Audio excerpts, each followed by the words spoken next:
नमस्कार। आप सभी का स्वागत है।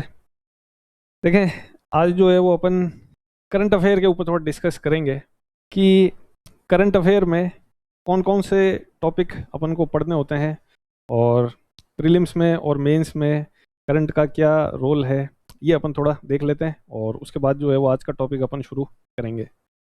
देखें, करंट के अंदर एक तो ये समझ लेते हैं कि अपन को कौन से टॉपिक पढ़ने हैं, एक मोटा माटी आइडिया हो जाए कि सबसे पहला टॉपिक देखें। जैसे करंट में अपन पढ़ेंगे या पढ़ने होते हैं अवार्ड्स, पुरस्कार। अब पुरस्कार में भी जो इंटरनेशनल लेवल पर प्राइज़ दिए जाते हैं, जो नेशनल लेवल पर प्राइज़ दिए जाते हैं और जो स्टेट लेवल पर है, अंतर्राष्ट्रीय, राष्ट्रीय और स्टेट, तो इसमें जितने भी अवार्ड्स की कैटेगरी है, जैसे इंटरनेशनल अवार्ड पे अगर अपन बात करें तो सबसे बड़ा प्राइज़ है नोबेल प्राइज़। तो नोबेल की पूरी बैकग्राउंड हिस्ट्री क्या है, प्रेजेंट में नोबेल किसको दिया गया है। उसके बाद जैसे रेमन मैग्सेसे अवार्ड आते हैं, मैन बुकर प्राइज़ है, मैन बुकर इंटरनेशनल प्राइज़ है, एबेल प्राइज़ है, पुलित्ज़र प्राइज़ है, ग्रैमी अवार्ड है, ऑस्कर अवार्ड है। तो ये खूब सारे अवार्ड है। इसमें इनका बैकग्राउंड और हाल ही में ये पुरस्कार किसको दिए गए हैं, ये अपन को पता होना चाहिए, क्योंकि प्रीलिम्स में सीधे सीधे पूछे जा सकते हैं। अच्छा, नेशनल लेवल पे अगर बात करें तो उसमें भी खूब सारे प्राइज़ है। जैसे इंडिया का सबसे बड़ा जो सर्वोच्च नागरिक सम्मान है वो है भारत रत्न। उसके बाद पद्म प्राइज़ आते हैं। पद्म विभूषण क्या है, पद्म भूषण है, पद्मश्री है। स्पोर्ट्स कैटेगरी में अवार्ड आते हैं, जिसमें अर्जुन पुरस्कार, राजीव गांधी खेल रत्न जिसको मेजर ध्यानचंद खेल रत्न पुरस्कार है, द्रोणाचार्य पुरस्कार है, Dronacharya life time achievement award है, ज्ञानपीठ पुरस्कार है, दादा साहेब फाल्के है, साहित्य अकेडमी के जो पुरस्कार हैं, बाल साहित्य पुरस्कार है, साहित्य अकेडमी युवा पुरस्कार है। तो ये पूरी एक लिस्ट है। तो ये स्टेट, इंडिया लेवल के, नेशनल लेवल के प्राइज हो गए, और स्टेट लेवल के पुरस्कार, जिसमें चाहे अमृता देवी विश्नोई पर्यावरण संरक्षण पुरस्कार हो, या जो है वो राजस्थान रत्न जो अब तक 3 बार दिए गए हैं, तो ये अपन को पढ़ना है। अच्छा, राजस्थान में स्पोर्ट्स के जो अवार्ड हैं, महाराणा प्रताप अवार्ड हो, वशिष्ठ पुरस्कार है। तो ये अवार्ड्स के अंदर इंटरनेशनल, नेशनल और स्टेट लेवल पर जितने अवार्ड्स हैं वो अपन या पढ़ने होते हैं। अच्छा, दूसरा जो है वो इसके अंदर एक पढ़ना होता है, देखें स्पोर्ट्स का सेक्शन। अब स्पोर्ट्स में भी देखें इंटरनेशनल लेवल पर क्या इवेंट हो रहे हैं, नेशनल लेवल पर क्या हो रहे हैं और स्टेट लेवल पर क्या हो रहे हैं। अंतर्राष्ट्रीय स्तर पर जितने भी खेल के इवेंट होते हैं, चाहे वो ओलंपिक हो, पैरा ओलंपिक हो, एशियन गेम्स हो, कॉमनवेल्थ गेम्स हो, एथलेटिक चैंपियनशिप हो, कुश्ती को लेकर के इवेंट्स होते हैं, बॉक्सिंग को लेकर के हैं, आर्चरी को लेकर के हैं, टेनिस को लेकर के हैं, जिसको अपन ग्रैंड स्लैम कहते हैं, विंबलडन है, फ्रेंच ओपन है, यूएस ओपन है, ऑस्ट्रेलियन ओपन है। तो इन सब के बारे में डिटेल, इंटरनेशनल लेवल पर जितने भी इवेंट हो रहे हैं, नेशनल लेवल पर जितने भी इवेंट हो रहे हैं, जैसे नेशनल गेम्स हैं, खेलो इंडिया यूनिवर्सिटी गेम्स हैं, राष्ट्रीय स्तर पर जो भारत सरकार आयोजित करवाती है, क्रिकेट के अंदर खूब सारी ट्रॉफीज़ है, जैसे दिलीप ट्रॉफी है, रणजी ट्रॉफी है। तो ये सारे इवेंट नेशनल लेवल पर, चाहे वो किसी भी स्पोर्ट से रिलेटेड हैं, ये सारी चीज़ें अपन को पढ़नी है। और स्टेट लेवल पर जो इवेंट होते हैं, राज्य सरकार के द्वारा जो प्रतिस्पर्धाएं करवाई जाती है, तो वो अपन को सारी पढ़नी होती है। तो स्पोर्ट्स का सेक्शन हो गया, अवार्ड्स का सेक्शन हो गया। तीसरा जो है वो आता है, देखें ऑर्गेनाइजेशन, संगठन। अब इंटरनेशनल लेवल पर खूब सारे ऑर्गेनाइजेशन हैं, यूएनओ है, यूनाइटेड नेशन ऑर्गेनाइजेशन, उसके बाद G20 है, आसियान है, सार्क है, I2U2 है, ये G7 है। इतने सारे ऑर्गेनाइजेशन हैं, इन सब की हर साल बैठक होती है अलग अलग शहरों में। उन बैठकों में क्या निर्णय लिए जाते हैं, कोई एग्रीमेंट या कोई डिसीजन लिया जाता है, तो वो सारी अपन को पढ़नी है। तो ऑर्गेनाइजेशन का स्ट्रक्चर, कि ऑर्गेनाइजेशन, उसकी पास्ट हिस्ट्री क्या है, कैसे बना, कौन उसके मेंबर हैं, और उसके द्वारा क्या निर्णय लिए जा रहे हैं, ये सारी चीज़ें अपन पढ़ेंगे या पढ़नी होती है ऑर्गेनाइजेशन के टॉपिक में। अच्छा, ऑर्गेनाइजेशन में भी देखें, उन ऑर्गेनाइजेशन के ऊपर अपन को विशेष बल देना है जिसका भारत सदस्य है, तो उनके ऊपर तो विशेष तौर पर वो तो सारे अपन को कवर करने ही है। अच्छा, ऑर्गेनाइजेशन के बाद आता है, देखें एक टॉपिक अपॉइंटमेंट। अच्छा, अपॉइंटमेंट में भी इंटरनेशनल, नेशनल और स्टेट। अब इंटरनेशनल लेवल पर जितने भी कंट्रीज़ हैं, या जिन जिन देशों के साथ भारत के अच्छे संबंध हैं, उनमें प्रेसिडेंट कौन है, प्राइम मिनिस्टर कौन है, ये तो बेसिक पता ही होना चाहिए। उसके अलावा जो ऑर्गेनाइजेशंस है, जो प्रमुख हैं, उनके चीफ कौन है, इंटरनेशनल संस्थाओं में किसकी क्या नियुक्ति हो रही है, चाहे वो वर्ल्ड बैंक है, IMF है, WTO है, खूब सारी संस्थाएं हैं, उनमें अधिकारी काम करते हैं। तो उनकी नियुक्तियां कि किस पद पर या किस संगठन में किस पद पर कौन व्यक्ति है, ये अपन को पता होना चाहिए। अच्छा, ऐसे ही नेशनल लेवल पर अब इंडिया के अंदर गवर्नमेंट ऑफ इंडिया से शुरू करें, काउंसिल ऑफ मिनिस्टर्स हैं, तो किसके पास कौन सा पोर्टफोलियो है, मंत्रालय है, ये अपन को पता होना चाहिए। अच्छा, मंत्रालय या मंत्री को मदद करने के लिए सेक्रेटरी होते हैं, तो हर मिनिस्ट्री के अंदर जो सचिव है, तो सचिवों की एक लिस्ट है, वो अपन को पता होना चाहिए। अच्छा, इंडिया के अंदर जितने भी संगठन है, चाहे वो रेगुलेटरी बॉडीज हो, कोई ऑर्गेनाइजेशन है, उसका प्रमुख कौन है, बड़े बड़े पदों पर कौन है, ये सब अपन को पता होना चाहिए। तो नेशनल लेवल पर जितनी भी अपॉइंटमेंट्स होती है वो, और फिर लास्ट आता है स्टेट। अब स्टेट के अंदर वही कि सरकार के अंदर जो व्यक्ति है, जो स्टेट का काउंसिल ऑफ मिनिस्टर्स हैं, मंत्री परिषद हैं, उसमें किस मंत्री के पास कौन सा पोर्टफोलियो है, किस डिपार्टमेंट या कौन से ऑर्गेनाइजेशन जो स्टेट के अंदर संगठन है, जैसे सूचना आयोग हो सकता है, मानवाधिकार आयोग हो सकता है, लोकायुक्त हो सकता है, RPSC है, हाई कोर्ट है, तो इनके हेड कौन है, हाई कोर्ट में चीफ जस्टिस कौन है। तो जितने भी महत्वपूर्ण पदों पर या संगठनों में जो व्यक्ति नियुक्त है, अध्यक्ष हैं, स्टेट में, नेशनल लेवल पर और इंटरनेशनल लेवल पर, ये सब अपन को पता होने चाहिए, क्योंकि कई मर्तबा सीधे सीधे सवाल इसके ऊपर पूछे जाते हैं। तो अवार्ड हो गए, स्पोर्ट्स हो गए, ऑर्गेनाइजेशन हो गया, अपॉइंटमेंट हो गया। उसके बाद आता है, देखें, एक टॉपिक जो अपने करंट में इंपॉर्टेंट है, वो है टेक्नोलॉजी।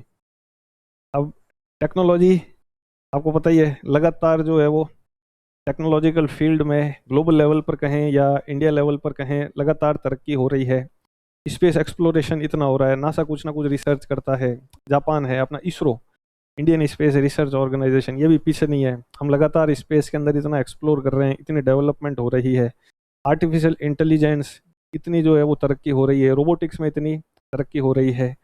तो डिफेंस टेक्नोलॉजी में इंडिया लगातार DRDO एक्सपेरिमेंट्स करता है, उसमें भी लगातार तरक्की हो रही है। तो अभी तो प्रेजेंट में दौर ही टेक्नोलॉजी का है। तो टेक्नोलॉजिकल डेवलपमेंट जितने भी हैं, और इस बार अगर आप देखेंगे 2024 का जो मेंस का पेपर है, ठीक है, तो उसमें जो सेकंड पेपर है, सेकंड पेपर में जो साइंस का सेक्शन है, ये जो है, इसमें मैक्सिमम जो क्वेश्चन थे 70 मार्क्स की जो साइंस है, उसमें टेक्नोलॉजी के सारे क्वेश्चन आप देखना, वो सारे इससे जो है वो रिलेटेड थे, मतलब करंट से ही। वर्तमान में क्या टेक्नोलॉजी है, चाहे वो नैनो है, चाहे वो बायोटेक्नोलॉजी है, चाहे वो स्पेस है, चाहे वो आर्टिफिशियल इंटेलिजेंस है, चाहे वो डिफेंस है, टोटल प्रश्न जो है वो करंट अफेयर्स से ही आए। तो टेक्नोलॉजी तो प्रीलिम्स और मेंस दोनों पॉइंट ऑफ व्यू से क्या है, इंपॉर्टेंट है कि प्रेजेंट में क्या टेक्नोलॉजी चल रही है। अच्छा, एक जो है वो अपन को पढ़ना है एग्रीमेंट, समझौते। अब अंतर्राष्ट्रीय स्तर पर भारत सरकार किसी देश के साथ कोई समझौता करे, या कोई इंटरनेशनल ऑर्गेनाइजेशन है उसके द्वारा कोई एग्रीमेंट किया गया है, और इंडिया उसमें जो है वो पार्टिसिपेटरी है, भारत जो है वो उसका हिस्सेदार है, तो वो तो विशेष तौर पर अपन को याद रखनी है। जैसा आपने सुना होगा 2015 के अंदर जो COP हुआ था, COP 21 पेरिस में, तो उसमें पेरिस एग्रीमेंट एक डॉक्यूमेंट साइन हुआ।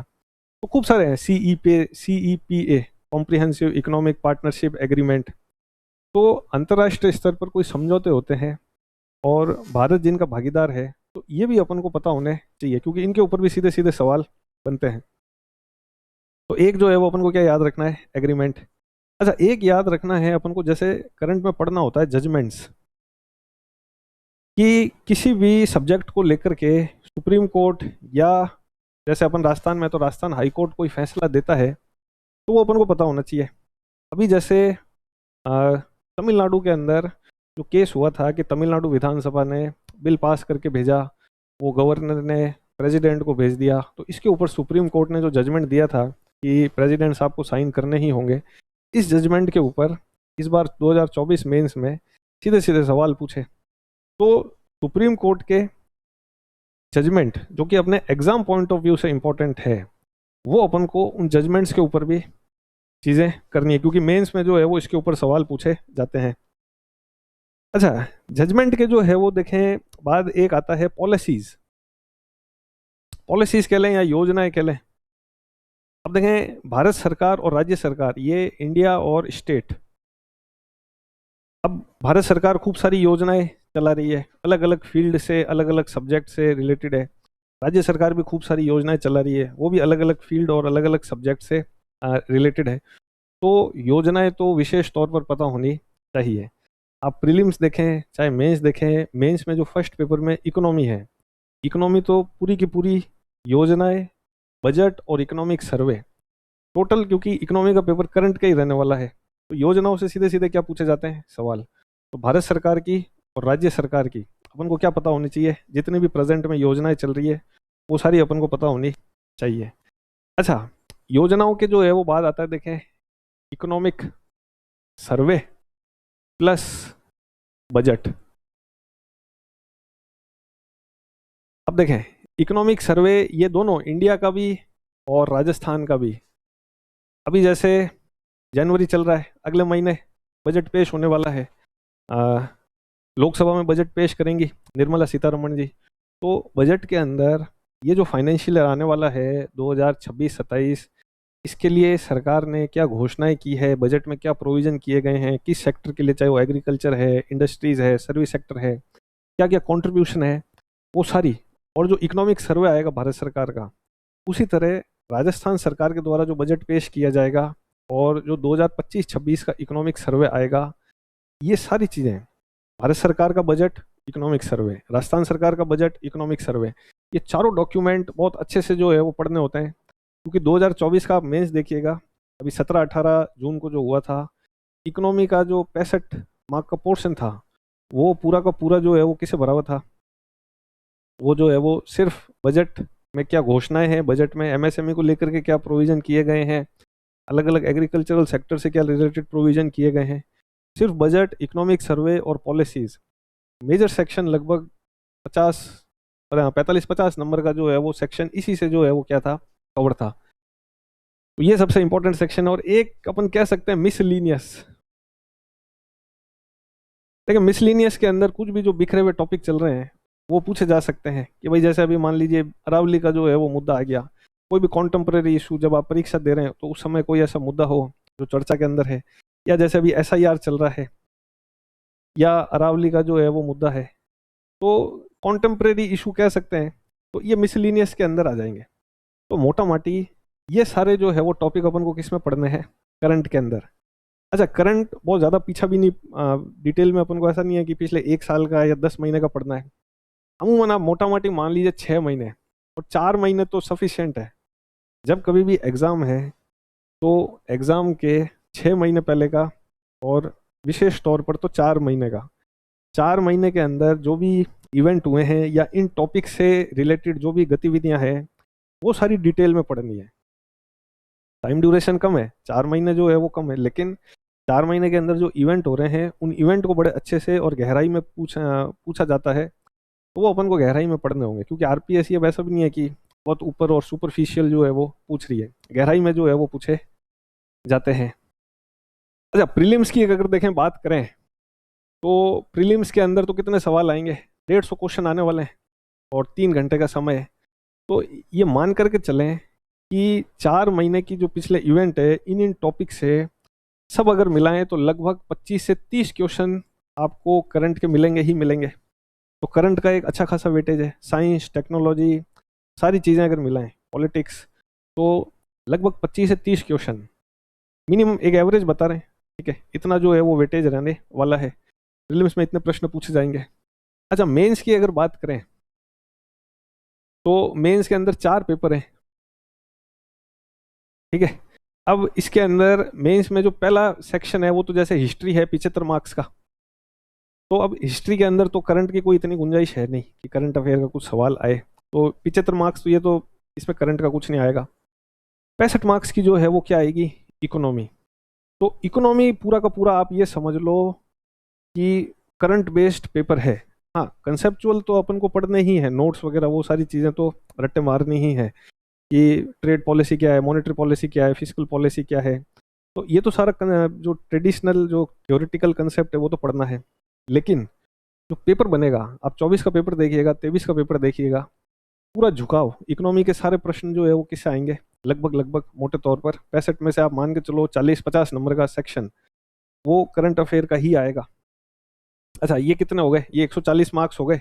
पीछे जो 60 नंबर के छोटे सब्जेक्ट है उसमें भी कोई इतना करंट का रोल नहीं है। सोशोलॉजी है तो उसमें इतना कुछ करंट का नहीं है। मैनेजमेंट है और ऑडिटिंग अकाउंटिंग है। तो फर्स्ट पेपर में जो इकोनॉमी का सेक्शन है 65 मार्क्स का, वो किसके ऊपर बेस्ड रहने वाला है, करंट के ऊपर। तो करंट ज़रूरी है। दूसरा, दूसरे पेपर के अंदर देखें जो 65 मार्क्स की तो है अपने ये एथिक्स। अच्छा एथिक्स में भी कुछ करंट का इतना रोल है नहीं, सीधे सीधे जो अपन को सिलेबस दे रखा है उसमें से जो है वो प्रश्न बनेंगे। अच्छा 70 मार्क्स की जो है वो क्या है, साइंस। और 65 मार्क्स की जो है वो क्या है, ज्योग्राफी। अच्छा ज्योग्राफी में भी करंट का कुछ इतना नहीं है। अब कोई इवेंट हुआ है जैसे अभी हाईली गुबी वॉल्केनो इरप्ट हुआ इथियोपिया के अंदर, तो इसके ऊपर कोई 2-5 नंबर का सवाल पूछ ले। बाकी ज्योग्राफी में भी सीधे सीधे जो अपन को सिलेबस में दे रखा है वही टॉपिक पढ़ना है, उसी में से जो है वो प्रश्न लगेंगे। हाँ लेकिन ये जो 70 नंबर की साइंस है, देखें ये 70 नंबर की साइंस में इस बार का आप पेपर देखना, पूरी संभावना है कि 25, 30, 35 नंबर का 70 में से जो टेक्नोलॉजी वाला जो पूरा पोर्शन आएगा, लगभग 25, 30, 35 मार्क्स का जो प्रश्न आने हैं वो पूरे इस बार भी करंट के थे। और आगे भी जो है वो टेक्नोलॉजिकल डेवलपमेंट जितने भी हो रहे हैं इंटरनेशनल लेवल पर, नेशनल लेवल पर, वो करंट में से ही आएंगे। अच्छा थ्योरेटिकल पोर्शन तो पढ़ना ही है क्योंकि उससे अपनी समझ विकसित होगी। थ्योरेटिकल पोर्शन पढ़ के प्रेजेंट में क्या अभी एक्टिविटीज़ हो रही है और टेक्नोलॉजिकल डेवलपमेंट हो रहा है वो अपन को याद करना पड़ेगा, क्योंकि सवाल उसमें से आएंगे।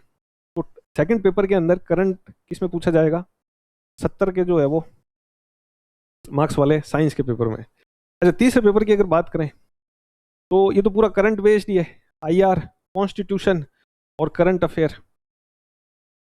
थर्ड पेपर में जो सेक्शन 1 है वो 75 मार्क्स का, उसमें क्या है, इंटरनेशनल रिलेशन, ग्लोबल सिनेरियो में जो भी करंट चल रहा है वही RPSC पूछेगी। दूसरा करंट अफेयर तो है ही है।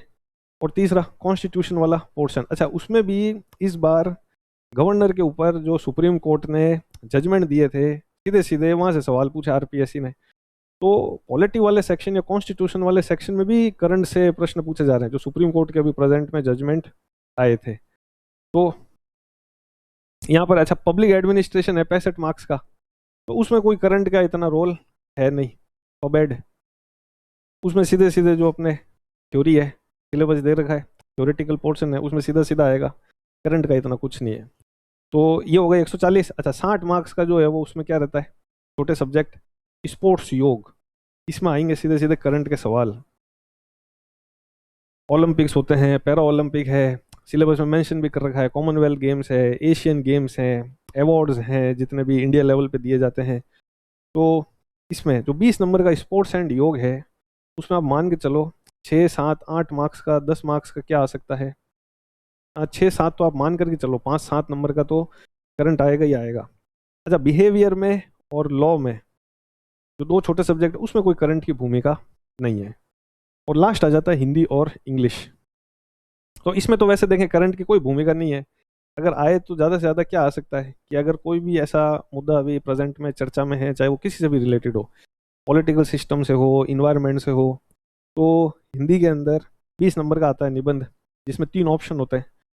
तो एक जो है वो अपन को क्या दिया जा सकता है, हो सकता है करंट से जोड़ करके कोई अपन से ऐसे पूछ लिया जाए। तो मोटा माटी अगर देखें तो प्रीलिम्स के अंदर तो 25-30 क्वेश्चन, और मेंस के अंदर पहले पेपर में इकोनॉमी वाला सेक्शन, दूसरे पेपर में साइंस का सेक्शन, और तीसरे पेपर में सेक्शन ए या सेक्शन 1 जिसमें IR, कॉन्स्टिट्यूशन और करंट अफेयर पूरा ही है। और जो सेक्शन 3 है उसका जो पार्ट 1 है स्पोर्ट्स एंड योग 20 मार्क्स का, उसमें तो पहले, दूसरे, तीसरे और प्रीलिम्स इन सब्जेक्ट में जो है वो इन सेक्टर से जुड़े हुए या करंट के प्रश्न जो है वो पूछे जा सकते हैं। तो ये तो उम्मीद करते हैं देखें आपको ये पता चल गया होगा कि अपन को कौन कौन से कैसे कैसे टॉपिक पढ़ने हैं।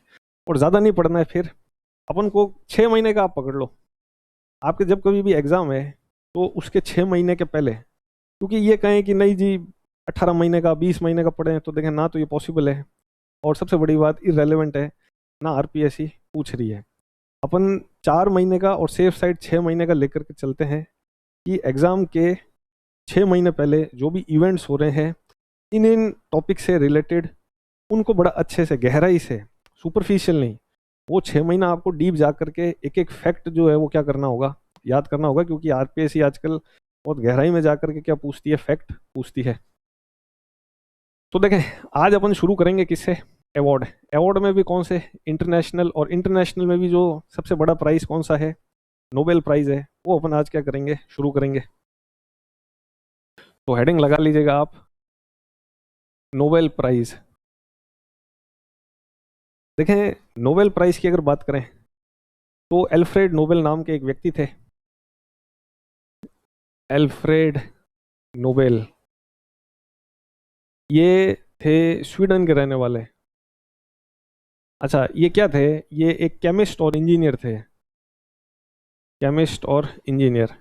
इनके द्वारा डायनामाइट की खोज की गई, और होता क्या है कि 10 दिसंबर 1896 को इनकी डेथ हो जाती है। तो एक तो ये डेट याद रख लेना, 10 दिसंबर 1896। अच्छा, इन्होंने खोज किसकी की, डायनामाइट की। तो रिसर्चर थे, केमिस्ट थे, इंजीनियर थे, डायनामाइट की खोज की।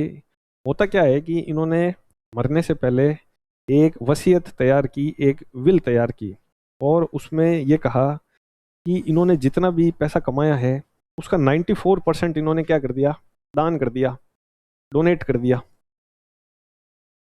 और उसमें ये लिखा कि ये जो इनका पैसा है जो इन्होंने डोनेट किया है, उसका 94% डोनेट कर दिया इन्होंने, जितना पैसा कमाया। और ये जितना पैसा डोनेट किया है, उससे जो भी इंटरेस्ट आएगा, उससे जो भी ब्याज का पैसा आएगा, वो उन रिसर्चर्स को, साइंटिस्ट को या इनोवेटर्स को दिया जाए जो ह्यूमन लाइफ के लिए या इंसानियत के लिए, इंसान के लिए कोई बेहतरीन रिसर्च करते हैं, और जिससे इंसानी ज़िंदगी को मदद मिलती है, इंसान की ज़िंदगी की तरक्की होती है। तो ऐसे साइंटिस्ट को ये डोनेट किया गया पैसा की ब्याज की राशि पुरस्कार के रूप में दी जाए, ये इन्होंने मरने से पहले अपनी विल में लिखा।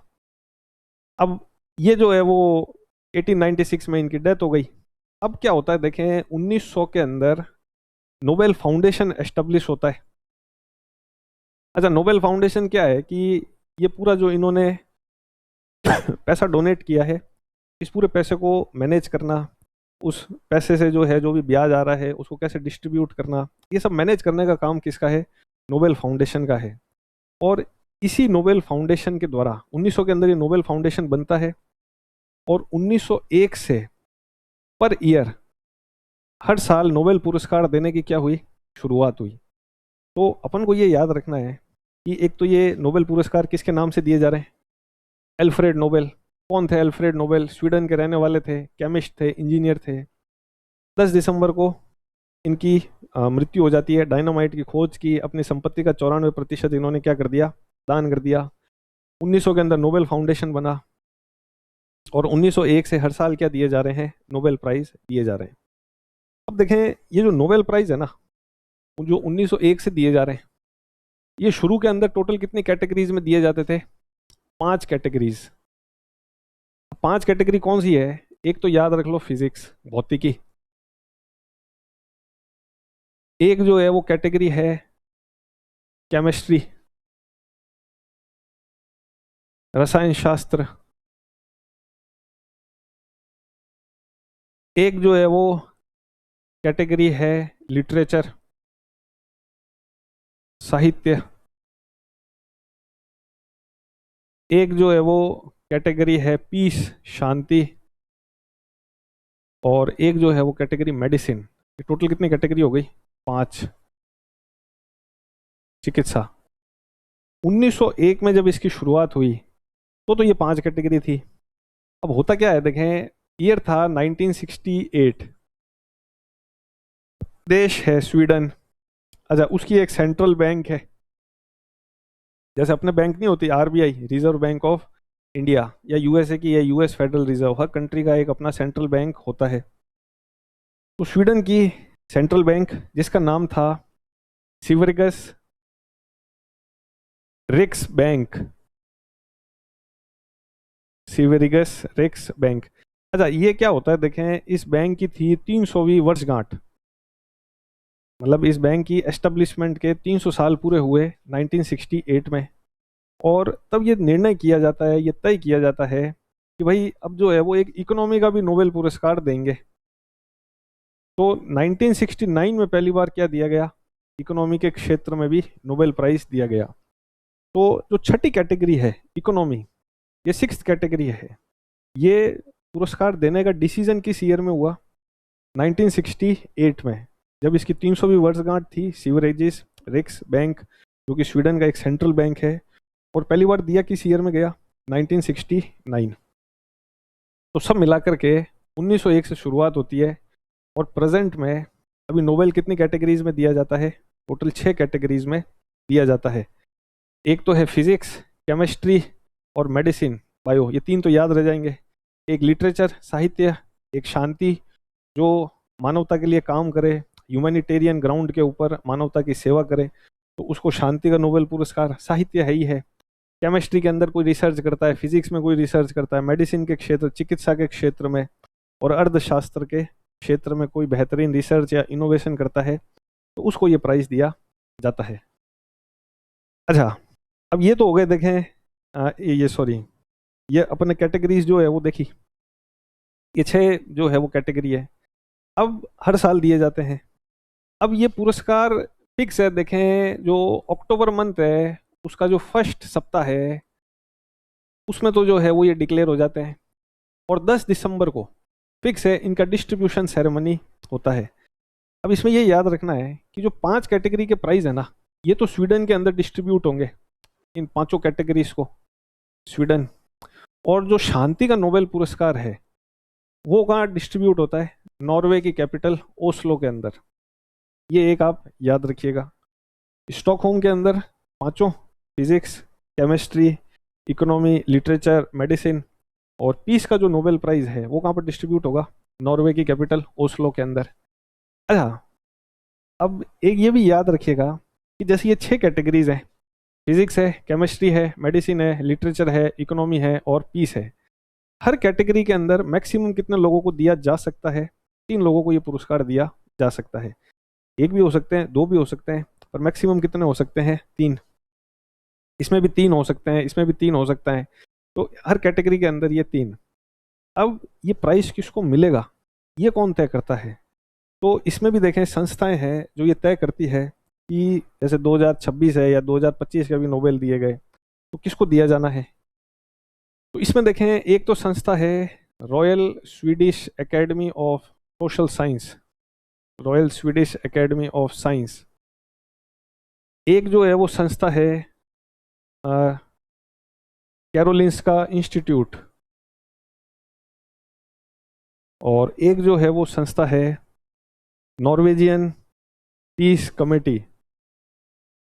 ये 3 नाम याद रखने हैं, पीस कमेटी। तो देखें, अब ये जो है ना royal Swedish academy of science, Sweden की एक संस्था है। इस संस्था द्वारा फिजिक्स, केमिस्ट्री, मेडिसिन और लिटरेचर, ये 4 फील्ड के अंदर, फिजिक्स है, सॉरी केमिस्ट्री नहीं है, इकोनॉमी, फिजिक्स है, केमिस्ट्री है, अर्थशास्त्र है और साहित्य है, इन 4 क्षेत्र में किसको नोबेल दिया जाना है, ये तो तय किया जाएगा किस संस्था के द्वारा? Royal Swedish academy of science के द्वारा। अब स्वीडन की एक संस्था है कैरोलिंस्का इंस्टीट्यूट, वो ये तय करती है कि मेडिसिन का नोबेल किसको देना है, चिकित्सा के क्षेत्र का नोबेल किसको दिया जाना है। ये कौन तय करेगा? स्वीडन की कैरोलिंस्का इंस्टीट्यूट। और जो नॉर्वेजियन पीस कमेटी है, ये है ओस्लो की, नॉर्वे की जो है वो संस्था है, वो ये तय करती है कि शांति का नोबेल किसको दिया जाना है। तो यहाँ शांति लिख देते हैं, पीस। ये कमेटी है कहाँ की? नॉर्वेजियन, हालांकि नाम में पता चल रहा है। तो ये नॉर्वे देश की कमेटी है। तो ये संस्थाएं अपन को याद रखनी है। ये संस्था फिजिक्स, केमिस्ट्री, इकोनॉमी और लिटरेचर, ये वाली संस्था मेडिसिन, और ये वाली संस्था किसका नोबेल तय करती है? शांति का नोबेल तय करती है। तो ये संस्थाएं याद रखिएगा। एक कैटेगरी के अंदर मैक्सिमम कितने लोग हैं? 3 लोग हो सकते हैं। अच्छा, अब अवार्ड की अगर बात करें कि इसमें क्या है, तो एक तो वो लोगो दे देंगे, देखें नोबेल का, एक प्रशस्ति पत्र दे देंगे, और एक मॉनेटरी अमाउंट, पैसा वगैरह रहेगा। पैसे की अगर बात करें तो देखें मोटा माटी इंडियन करेंसी के हिसाब से बात करें तो एक कैटेगरी के अंदर टोटल जो अवार्ड का अमाउंट है वो कितना रहने वाला है, 8 से 10 करोड़ रुपए। ये जो है वो अमाउंट रहता है कि भाई जैसे फिजिक्स है, अब फिजिक्स के अंदर जैसे मान लीजिए कि 8 करोड़ अमाउंट देना है इस कैटेगरी में और 2 लोग हैं, तो ये पैसा बढ़ जाएगा, दोनों को कितने करोड़ करोड़ मिल जाएगा, 4 करोड़। अब एक ही व्यक्ति है तो सारा पैसा एक व्यक्ति को ही मिल जाएगा। अब मान लीजिए कि 3 लोग हैं, फिजिक्स के अंदर जो है वो 3 कैटेगरी है, तो अब एक तो ये हो सकता है कि सबको 1/3, 1/3 और 1/3 मिल जाए। एक ये हो सकता है कि इसको एक को 1/2 मिल जाए, बाकियों को 1/4 और 1/4 मिल जाए। तो एक व्यक्ति है तो पूरा, 2 व्यक्ति है तो 1/2 1/2, 3 व्यक्ति हैं तो 1/3 1/3 1/3 या 1/2 1/4 1/4। तो 3 व्यक्तियों में जो मनी डिस्ट्रीब्यूशन है वो कैसे होगा, ये फिर कमेटी तय करती है, पर ये शेयरिंग कुछ इस तरीके से होती है। अब देखें नोबेल की अगर बात करें, इंडियंस के ऊपर आए अपन। अच्छा, उससे पहले अब तक ऐसे कितने लोग हैं जिनको 2 बार नोबेल पुरस्कार मिला है? तो 6 नाम याद रखने हैं। इसमें 2 तो हैं संस्थाएं और 4 है इंसान जिनको एक से ज़्यादा बार क्या मिला है, नोबेल प्राइज मिला है। एक तो जो है वो नाम आपको याद रखना है, मैडम क्यूरी। मैडम क्यूरी को जो है वो फिजिक्स और केमिस्ट्री, इनका नोबेल जो है वो मिला है। एक तो इन्होंने रेडियो एक्टिविटी इसके बारे में रिसर्च की, और केमिस्ट्री के लिए इनको रिसर्च मिला है क्या, इन्होंने रेडियम की खोज की। तो इनको फिजिक्स कैटेगरी में नोबेल मिला है और केमिस्ट्री कैटेगरी में क्या मिला है, नोबेल मिला है। दूसरा जो है वो देखें, नाम याद रखना है, जॉन मार्डिन, जॉन बार्डिन है, सॉरी। देखें जॉन बार्डिन को फिजिक्स में 2 बार नोबेल प्राइज मिला है। अच्छा, इनको क्यों मिला है? एक तो इन्होंने ट्रांजिस्टर के ऊपर रिसर्च किया, ट्रांजिस्टर्स, और दूसरा आता है सुपर कंडक्टिविटी।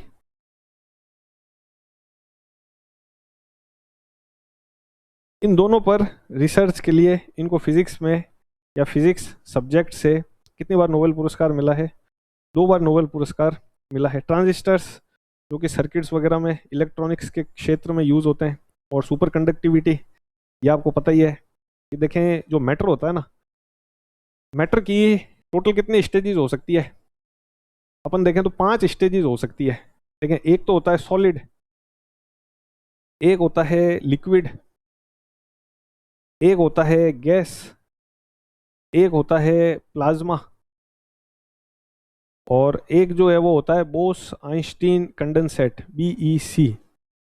जो मैटर है उसकी कितनी स्टेजेस है? 5। सॉलिड है, लिक्विड है, गैस है, और फिर प्लाज्मा है और BEC है। भाई जैसे सॉलिड है, अब सॉलिड को जो है वो टेम्परेचर देंगे अपन, तो वो लिक्विड में जो है वो जाएगा। लिक्विड को जो है वो टेम्परेचर देंगे, वो किस में जाएगा? गैस के अंदर जाएगा। और गैस में भी देखें जब आयनाइजेशन होता है उसके पार्टिकल्स का, तो वो कौन सी स्टेज होती है? प्लाज्मा स्टेज होती है। अच्छा, प्लाज्मा स्टेज अपन को कहाँ देखने को मिलेगी? सन के अंदर देखने को मिलेगी।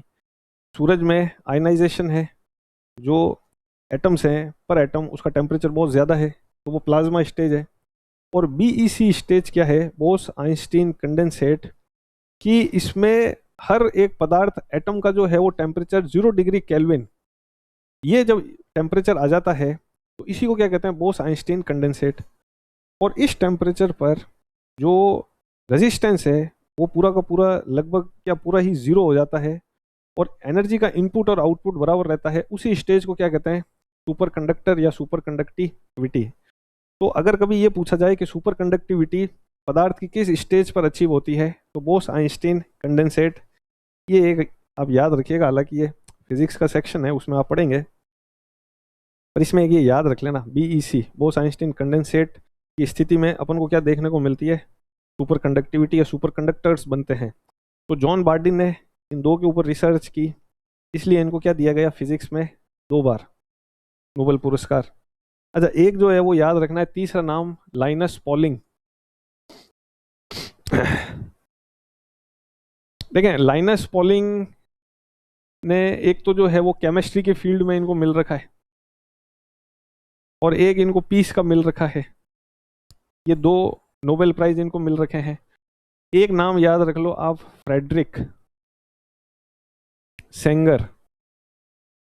इनको भी केमिस्ट्री का नोबेल पुरस्कार मिल रखा है, केमिस्ट्री के अंदर 2 बार। अच्छा, इन्होंने किस फील्ड के ऊपर रिसर्च की? एक तो डीएनए के ऊपर और एक इंसुलिन के ऊपर। तो ये 4 नाम तो हो गए मनुष्य के। सबसे पहले तो मैडम क्यूरी, ये याद नहीं जाएंगे आपको। इनको फिजिक्स और केमिस्ट्री, रेडियो एक्टिविटी और रेडियम। और दूसरा नाम आपको जो है वो याद रखना है, जॉन बार्डिन। इन्होंने सुपर कंडक्टिविटी और ट्रांजिस्टर्स के ऊपर रिसर्च किया, इसलिए इनको फिजिक्स का क्या मिला, या फिजिक्स में 2 बार नोबेल पुरस्कार मिल रखा है। लाइनस पॉलिंग को पीस और केमिस्ट्री, इसके लिए जो है वो नोबेल पुरस्कार मिल रखा है। फ्रेडरिक सेंगर को केमिस्ट्री में 2 बार पुरस्कार। इन्होंने रिसर्च किसके ऊपर किया? डीएनए के ऊपर और इंसुलिन के ऊपर। ये तो हो गए 4 नाम। अच्छा, एक नाम जो है वो याद रखना है आपको, रेड क्रॉस सोसाइटी। ये आपने नाम सुना ही होगा। मेडिकल फैसिलिटी वगैरह मानवता के लिए जो है वो प्रोवाइड करवाना। इनको टोटल कितनी बार नोबेल मिल चुका है? 3 बार। और एक संस्था है United nation high commission for refugees, UNHCR. इसको भी जो है वो कितनी बार नोबेल मिल रखा है? 2 बार। तो ये वो 6 नाम है जिसमें 4 मनुष्य और 2 संस्थाएं, जिनको एक बार से अधिक क्या मिल रखा है? नोबेल प्राइज मिल रखा है। तो इनकी स्लाइड्स देख लें अब अपन। तो देखें, ये नोबेल पुरस्कार। अब ये अपन ने पढ़ा कि स्वीडन के वो रसायन विज्ञानी और इंजीनियर थे। डायनामाइट की इन्होंने क्या की थी? खोज थी की थी। तो ये अल्फ्रेड नोबेल भाई साहब हैं, कुछ ऐसे दिखने में। तो ये नाम याद रखिएगा। फिर देखें, इन्होंने अपनी संपत्ति का कितने प्रतिशत डोनेट कर दिया था? 94% इन्होंने डोनेट कर दिया था। और उन्होंने क्या लिखा कि it should be used to honour the people and institutions working for human civilisation in various field. तो ये बताया ही था कि इस पैसे से जो भी इंटरेस्ट आएगा उसको पुरस्कार के रूप में उन लोगों को दिया जाए जो मानवता या ह्यूमन सिविलाइजेशन के लिए काम कर रहे हैं, उनके वेलफेयर के लिए। अच्छा, इनकी मृत्यु कब हुई? 10 दिसंबर 1896। और इसी दिन हर साल क्या दिए जाते हैं? नोबेल पुरस्कार दिए जाते हैं। अब याद रखिएगा, शांति वाला केवल कहाँ दिया जाएगा? इसी दिन नॉर्वे के अंदर। बाकी जो है फिजिक्स है, केमिस्ट्री है, मेडिसिन है, लिटरेचर है और इकोनॉमी है, ये पुरस्कार कहाँ दिए जाएंगे? स्वीडन की कैपिटल स्टॉकहोम में, 10 दिसंबर को। तो इस दिन इनकी मृत्यु हुई। आगे बढ़े नेक्स्ट। फिर देखें, अपन ने ये पढ़ा कि 1900 में नोबेल फाउंडेशन की स्थापना होती है। 1901 से हर साल क्या दिए जा रहे हैं? नोबेल पुरस्कार दिए जा रहे हैं। अच्छा, ये क्या है? ये एक निवेश कंपनी है जो नोबेल पुरस्कार के लिए राशि का प्रबंधन करती है। इसके ऊपर भी डिस्कस किया था कि जो भी विल डोनेट की थी उसको मैनेज करने का काम कौन करता है, कि 1900 में ये नोबेल फाउंडेशन बना था, वही करता है। फिर देखें, 1901 से ये दिए जा रहे हैं। टोटल कितनी कैटेगरीज में? 5। ये 5 जो है वो कैटेगरीज लिखी हुई है। अच्छा, शांति का नोबेल पुरस्कार कोई इंस्टीट्यूशन या पर्सन दोनों को भी मिल सकता है। भाई जैसे अभी अपन ने देखा, आगे अपन पढ़ेंगे, 2014 के अंदर कैलाश सत्यार्थी साहब को मिला। और तो वो व्यक्ति है। संस्था के तौर पर अपन ने अभी देखा, यूएनएचसीआर है, रेड क्रॉस सोसाइटी है, उसको नोबेल पुरस्कार मिला। तो ये उपयुक्त पुरस्कार नोबेल फाउंडेशन के द्वारा दिए जाते हैं। नेक्स्ट देखें, अब अर्थशास्त्र का देखें। 1968 में स्वीडन की जो सेंट्रल बैंक है, नाम लिख लेना आप, SVIREGS, सीवरिगस रिक्स बैंक, ये नाम है बैंक का। तो ये आप याद रख लीजिएगा, कोई शायद यहाँ नहीं लिखा हुआ है। तो इसके 300 साल पूरे होते हैं। तो इसी पर यह तय होता है कि कौन सा नोबेल देंगे। इकोनॉमी का, ये भी अपन ने पढ़ा। और पहली बार जो है वो इकोनॉमी का नोबेल पुरस्कार कब दिया गया? 1969 में। तो 1969 से टोटल कितनी कैटेगरीज हो गई? 5 पहले थी, एक जुड़ गया, तो टोटल हो गई 6 कैटेगरीज। ये भी अपन ने पढ़ा ही था अभी। फिर देखें, अब ये पुरस्कार देता कौन है? तो देखें, जो royal Swedish academy of science है, ये स्वीडिश एकेडमी इसको नहीं है, इसके द्वारा ये चारों जो है, ये फिजिक्स, ये चारों जो है वो नोबेल किसके द्वारा तय किए जाते हैं? Royal Swedish academy of science के द्वारा। फिजिक्स, केमिस्ट्री, इकोनॉमी और लिटरेचर, ये 4 फील्ड हो गई। कैरोलिंस्का इंस्टीट्यूट, ये कहाँ का है? स्वीडन का है। इसके द्वारा जो है वो कौन सा तय किया जाता है, मेडिकल का नोबेल किसको देना है, और नॉर्वेजियन नोबेल कमेटी ये जो है वो तय करता है कि पीस का नोबेल प्राइज किसको देना है। तो ये संस्थाओं के नाम अपन को थोड़े याद रखना है। Karolinska institute, royal Swedish academy of science और नॉर्वेजियन नोबेल कमेटी। ये कहाँ की है, नॉर्वे की कमेटी है एक, उसके द्वारा ये तय किया जाता है।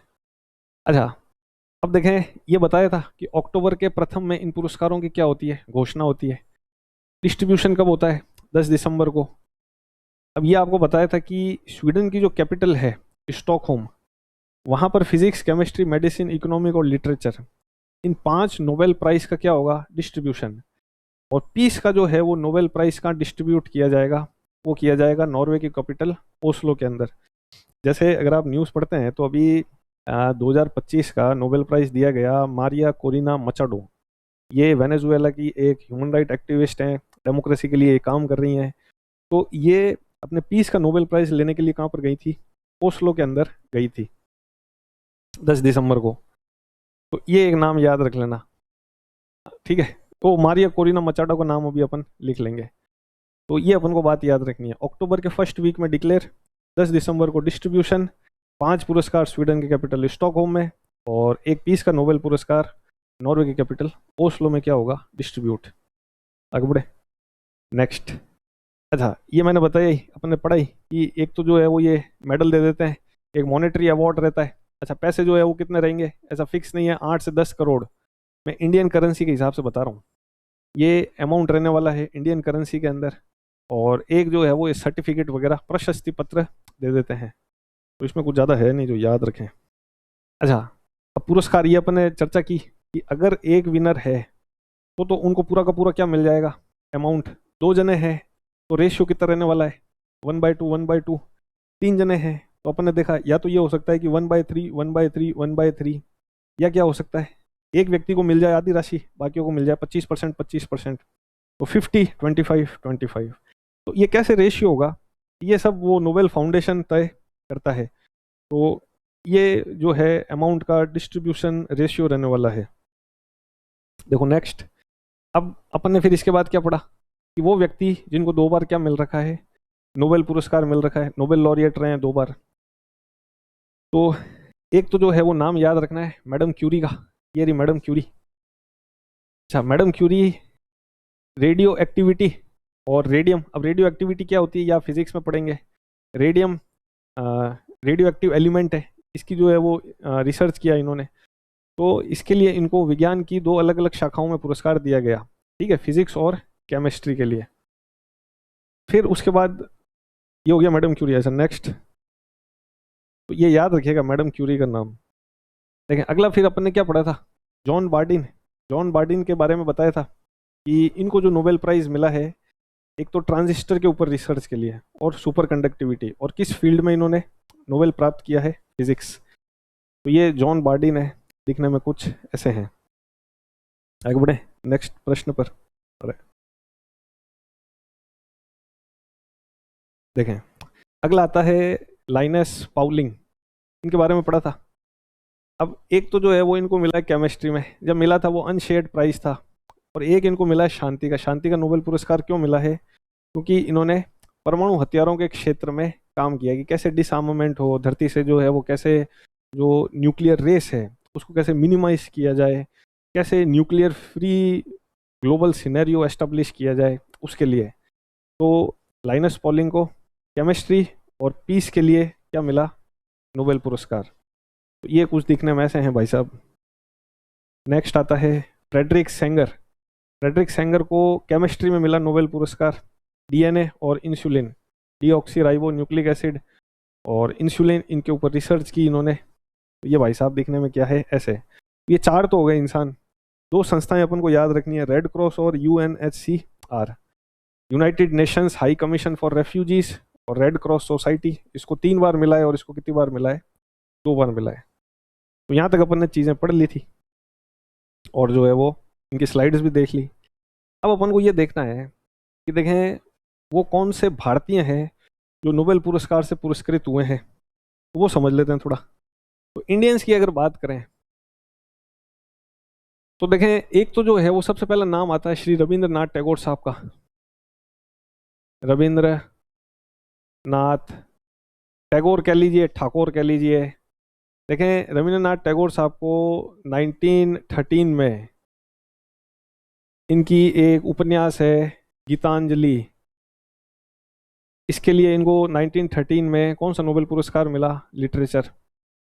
First Indian to be awarded with Nobel prize वो थे रविंद्रनाथ टैगोर साहब। तो ईयर याद रखना है। कई बार जैसे सीजीएल वगैरह में, एसएससी के एग्जाम में ये पूछ लेते हैं कि रविंद्रनाथ टैगोर साहब को पुरस्कार कब मिला नोबेल का? तो 1913 में। किस उपन्यास के लिए? गीतांजलि के लिए।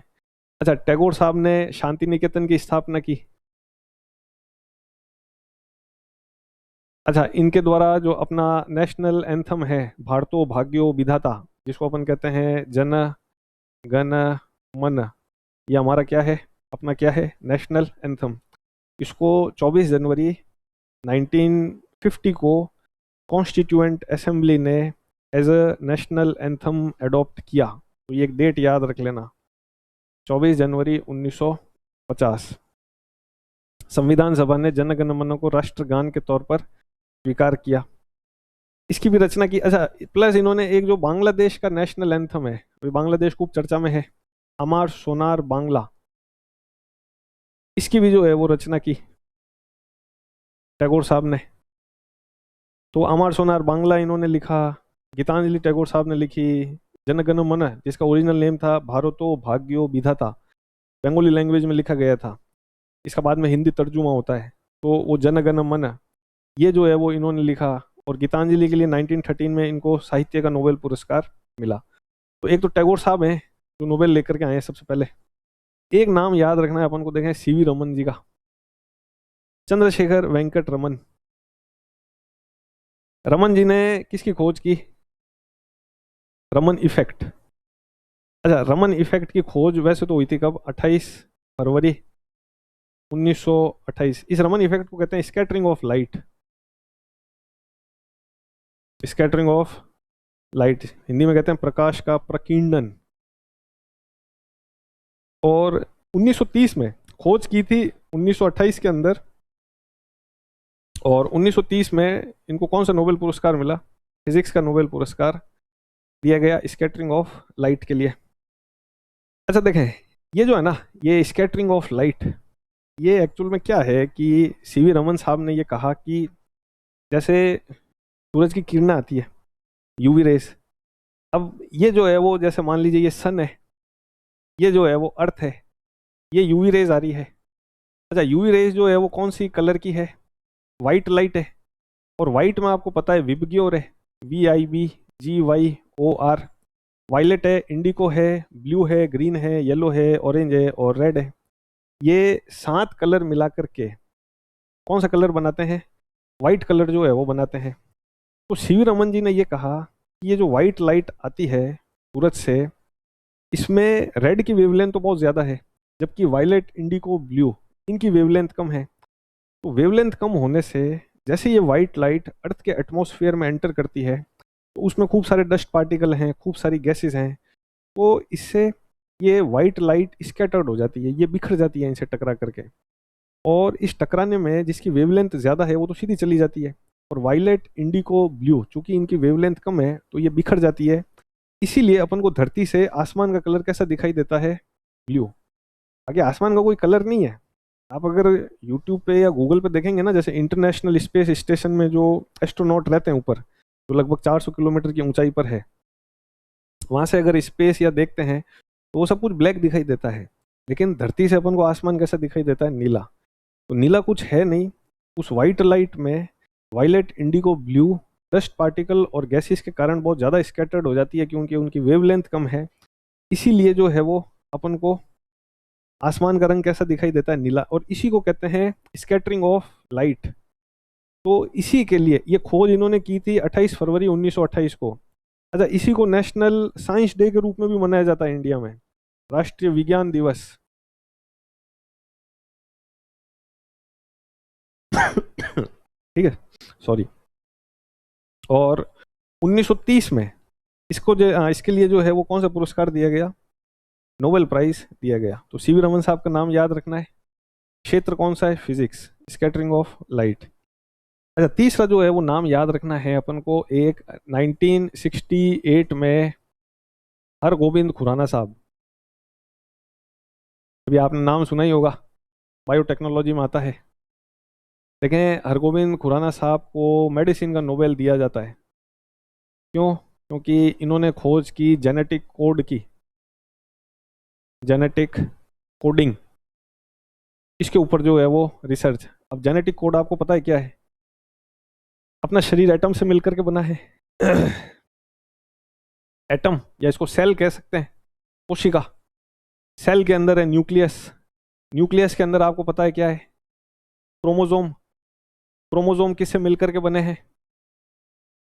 डीएनए से, डीऑक्सीराइबो न्यूक्लिक एसिड। अच्छा, डीएनए की जो वर्किंग यूनिट है अपन क्या कह सकते हैं? जीन। अच्छा, ये जीन के ऊपर सारी इंफॉर्मेशन है कि अपनी बॉडी में प्रोटीन सिंथेसिस कैसे होगा, और उसी से अपनी बॉडी जो है वो डेवलप होती है। तो सब मिला करके कि ये जो डीएनए और जो डीएनए की वर्किंग यूनिट है जीन, और वो जीन या कौन सा जीन कौन सा प्रोटीन जो है वो बना रहा है जिससे अपने शरीर का डेवलपमेंट हो रहा है, उसी को जेनेटिक कोड कहते हैं। और उसी के ऊपर पहली बार डिटेल्ड में पूरा जो है वो स्टडी किया हरगोविंद खुराना साहब ने। इसी के लिए इनको 1968 में कौन सा नोबेल पुरस्कार दिया गया? मेडिसिन का नोबेल पुरस्कार दिया गया। तो तीन, ये तीसरा नाम याद रखना है। अच्छा, एक नाम आप याद रख लीजिए, मदर टेरेसा जी का। अच्छा, मदर टेरेसा देखें मैसिडोनिया की रहने वाली थी, यूरोप में देश है, स्कॉपजे जिसकी कैपिटल है। और अब मदर टेरेसा आपको पता ही है, देखें इन्होंने मानवता के लिए, गरीब लोगों के लिए खूब सारी सेवा की, पूरा जीवन इनके लिए न्यौछावर कर दिया ये कह सकते हैं। तो इसके लिए इनको 1979 में शांति का नोबेल पुरस्कार दिया जाता है। तो पहला 13 के अंदर है, दूसरा 1930 के अंदर है, तीसरा 1968 के अंदर है, चौथा 1979 के अंदर है। अच्छा, पांचवा नोबेल पुरस्कार की अगर बात करें इंडियन में, तो देखें 1983 के अंदर चंद्रशेखर साहब को, चंद्रशेखर, एस चंद्रशेखर सुब्रमण्यम चंद्रशेखर जी को क्या दिया गया? फिजिक्स के अंदर नोबेल प्राइज दिया गया। अच्छा देखें, इनको फिजिक्स का नोबेल पुरस्कार एक्चुअल में इन्होंने क्या किया, इन्होंने चंद्रशेखर लिमिट की खोज की। चंद्रशेखर लिमिट, देखो चंद्रशेखर लिमिट क्या है जो इनके द्वारा ये बताया गया, और इसके लिए इनको नोबेल पुरस्कार दिया गया कि भाई जैसे सन है, अब सन क्या है, देखें आग का गोला, सन के अंदर लगातार, सन अपने आप में एक स्टार है, और स्टार के अंदर एनर्जी होती है, और न्यूक्लियर फ्यूजन हो रहा है, जैसे सूरज के अंदर आग का गोला है, न्यूक्लियर फ्यूजन हो रहा है, उसमें से एनर्जी जनरेट हो रही है। लेकिन इसकी अपने आप में एक लिमिट है, एक सीमा है। एक पॉइंट ऐसा आएगा जब ये एनर्जी क्या हो जाएगी, खत्म हो जाएगी। और जैसे ही ये एनर्जी पूरी खत्म हो जाएगी, डिक्लाइन कर जाएगी, तो ये क्या बन जाएगा? White dwarf. अब देखें, जो चंद्रशेखर लिमिट बताई ना इन्होंने, चंद्रशेखर साहब ने ये कहा कि ये जो वाइट ड्वार्फ है, कि भाई एक स्टार है, स्टार की पूरी एनर्जी अब पूरी तरीके से खत्म हो चुकी है, वो वाइट ड्वार्फ बन चुका है। इस वाइट ड्वार्फ का मास अगर जो है वो सन जो है, सन के मास के 1.44 गुना है, या 44 गुना तक है, तो ये वाइट ड्वार्फ संतुलित रहेगा, स्टेबल रहेगा, इसमें कोई दिक्कत नहीं आएगी। लेकिन अगर इस वाइट ड्वार्फ का जो मास है वो सन के मास से जो सन के मास का 1.44 गुना है, उससे ज़्यादा हो जाता है, सूरज का जो मास है उसके 1.44 गुना तक रहता है इस वाइट ड्वार्फ का मास, तो कोई दिक्कत नहीं है। लेकिन सन के मास के 1.44 गुना की लिमिट को एक्सटेंड कर जाता है, तो ये वाइट ड्वार्फ या तो ब्लैक होल में कन्वर्ट हो जाएगा, ये स्टेबल नहीं रहेगा फिर, ब्लैक होल, या जो है वो इसके अंदर सुपरनोवा एक्सप्लोजन होगा, फट जाएगा सब मिला करके। तो चंद्रशेखर लिमिट क्या है? चंद्रशेखर लिमिट है ये जो इन्होंने बताया ना कि व्हाइट ड्वार्फ किस लिमिट तक स्टेबल रह सकता है। तो उस लिमिट तक स्टेबल रह सकता है जब उसका मास सूरज के मास के 1.44 गुना तक रहे। इसके अगर आगे जाएगा, मास अगर इससे ज़्यादा हो गया, तो उस केस में वो ये स्टेबल नहीं रह पाएगा। या तो ये न्यूट्रॉन स्टार या ब्लैक होल में कन्वर्ट हो जाएगा, या इसके अंदर क्या देखा जा सकता है, सुपरनोवा एक्सप्लोजन देखने को मिलेगा। तो चंद्रशेखर लिमिट समझ में आ गई कि सन के मास का 1.44 गुना तक है मास कोई वाइट ड्वार्फ का, तो वो स्टेबल है, और इसी को कहते हैं चंद्रशेखर लिमिट। और केजी के अंदर अगर बात करें ना, तो इसके ऊपर केजी हो जाएगा 2.765 इंटू 10⁻30 केजी, ये वजन है। अब क्योंकि ऊपर तो ग्रेविटी नहीं है, तो इसलिए मास के कॉन्टेक्स्ट में बात कर रहे हैं, पर केजी के कॉन्टेक्स्ट में बात करें तो ये जो 1.44 गुना मास है ना, वो वजन में इतना हो जाएगा 2.765 इंटू 10⁻30 केजी। तो ये आप एक याद रख लेना। तो बस इसी स्टडी के लिए 1983 में चंद्रशेखर साहब को जो है वो क्या दिया गया, एस चंद्रशेखर को फिजिक्स के क्षेत्र में नोबेल। तो ये 5वां नोबेल पुरस्कार हो गया। नेक्स्ट जो है वो छठा, तो देखें 1998 में इकोनॉमी का नोबेल पुरस्कार ये दिया गया किसको? प्रोफेसर अमर्त्य सेन साहब को। प्रोफेसर अमर्त्य सेन, अब आपको पता ही है, जाने माने इकोनॉमिस्ट, इन्होंने पूरा मॉडल दिया। कौन सा? एक तो ह्यूमन डेवलपमेंट इंडेक्स, कि जिसमें इन्होंने बताया कि कोई भी देश कैसा परफॉर्म कर रहा है, आप उस देश की ग्रोथ मत देखो, आप उस देश की GDP, national income, per capita income ना देखें, ये देखें कि उस देश में रहने वाले लोगों का स्टैंडर्ड ऑफ लिविंग, जीवन स्तर कैसा है। तो इन्होंने ग्रोथ और डेवलपमेंट, इन दो शब्दों के बीच में जो है वो इन दोनों का डिटेल में कंसेप्ट दिया, और इन्होंने डेवलपमेंट को ज़्यादा तरजीह दी, तवज्जो दी। तो इन्होंने ये कहा कि भाई कोई भी देश में लोगों का जीवन स्तर कैसा है, अब ये कैसे पता चलेगा? तो इसके लिए इन्होंने 3 पैरामीटर बताए, एक है हेल्थ, एक है एजुकेशन, और एक है पर कैपिटा इनकम। तो डेवलपमेंट अपने आप में एक ब्रॉडर कंसेप्ट है, जिसमें ग्रोथ क्या हो जाता है, शामिल हो ही जाता है। तो एक तो इन्होंने ह्यूमन डेवलपमेंट इंडेक्स, और इसी के आधार पर 1990 से, आपने पढ़ा होगा इकोनॉमी में, human development report United Nation development programme के द्वारा पब्लिश की जाती है हर साल। अच्छा, फिर इनकी जो इकोनॉमी का मॉडल था ना, देखें, वो था पूरा वेलफेयर मॉडल, वेलफेयर इकोनॉमी, कि सरकार को कैसे हमने इकोनॉमी का वो मॉडल अपनाना है जिसमें लोगों की ज़िंदगियां जो है वो क्या हो, बेहतर हो। तो इनकी पूरी इकोनॉमी वेलफेयर इकोनॉमिक्स के ऊपर बेस्ड है। और प्रोफेसर अमर्त्य सेन और महबूबुल हक साहब ने ह्यूमन डेवलपमेंट इंडेक्स का कंसेप्ट दिया, जिसके ऊपर ह्यूमन डेवलपमेंट रिपोर्ट पब्लिश होती है। अच्छा, प्रोफेसर सेन साहब की कुछ किताबें याद रखिएगा आप, वो एक पूछी जा सकती है। एक तो इनकी किताब है, देखें, एन आर्ग्यूमेंटेटिव इंडियन, ये याद रखनी है। एक जो है वो इनकी किताब याद रखिएगा, N uncertain glory, India and its contradiction, India and it's contradictions, ये थोड़ी इंपॉर्टेंट किताब है। एक जो है वो याद रखिएगा, development as freedom, development as freedom. तो एक तो क्या हुई, an argumentative Indian, an uncertain glory, India and its contradiction, development as freedom. एक किताब याद रखो, idea of justice, idea of justice. एक याद जो है वो रखो आप, आइडेंटिटी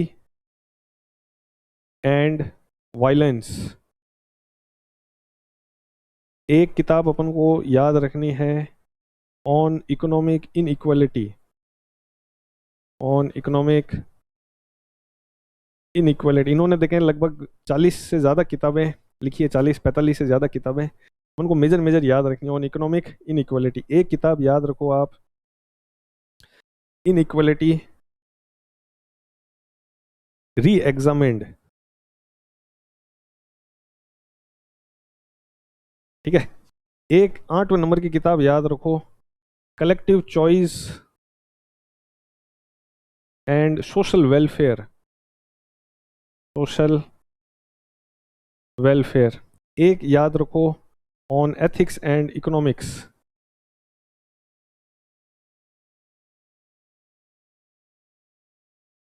ठीक है। और एक याद रखो, hunger and public action. Hunger and public action. ये 10 किताबें काफ़ी रहेगी। तो अगर कभी प्रीलिम्स में पूछ ले या मेंस में पूछ ले 2 मार्क्स में कि प्रोफेसर सेन साहब की किताबें लिखनी है, तो अपन को सारी याद नहीं रखनी। ये मेजर मेजर याद रख लो। इसमें ये थोड़ी इंपॉर्टेंट है, an argumentative Indian, idea of justice important है। ये शुरू की 4 इंपॉर्टेंट है।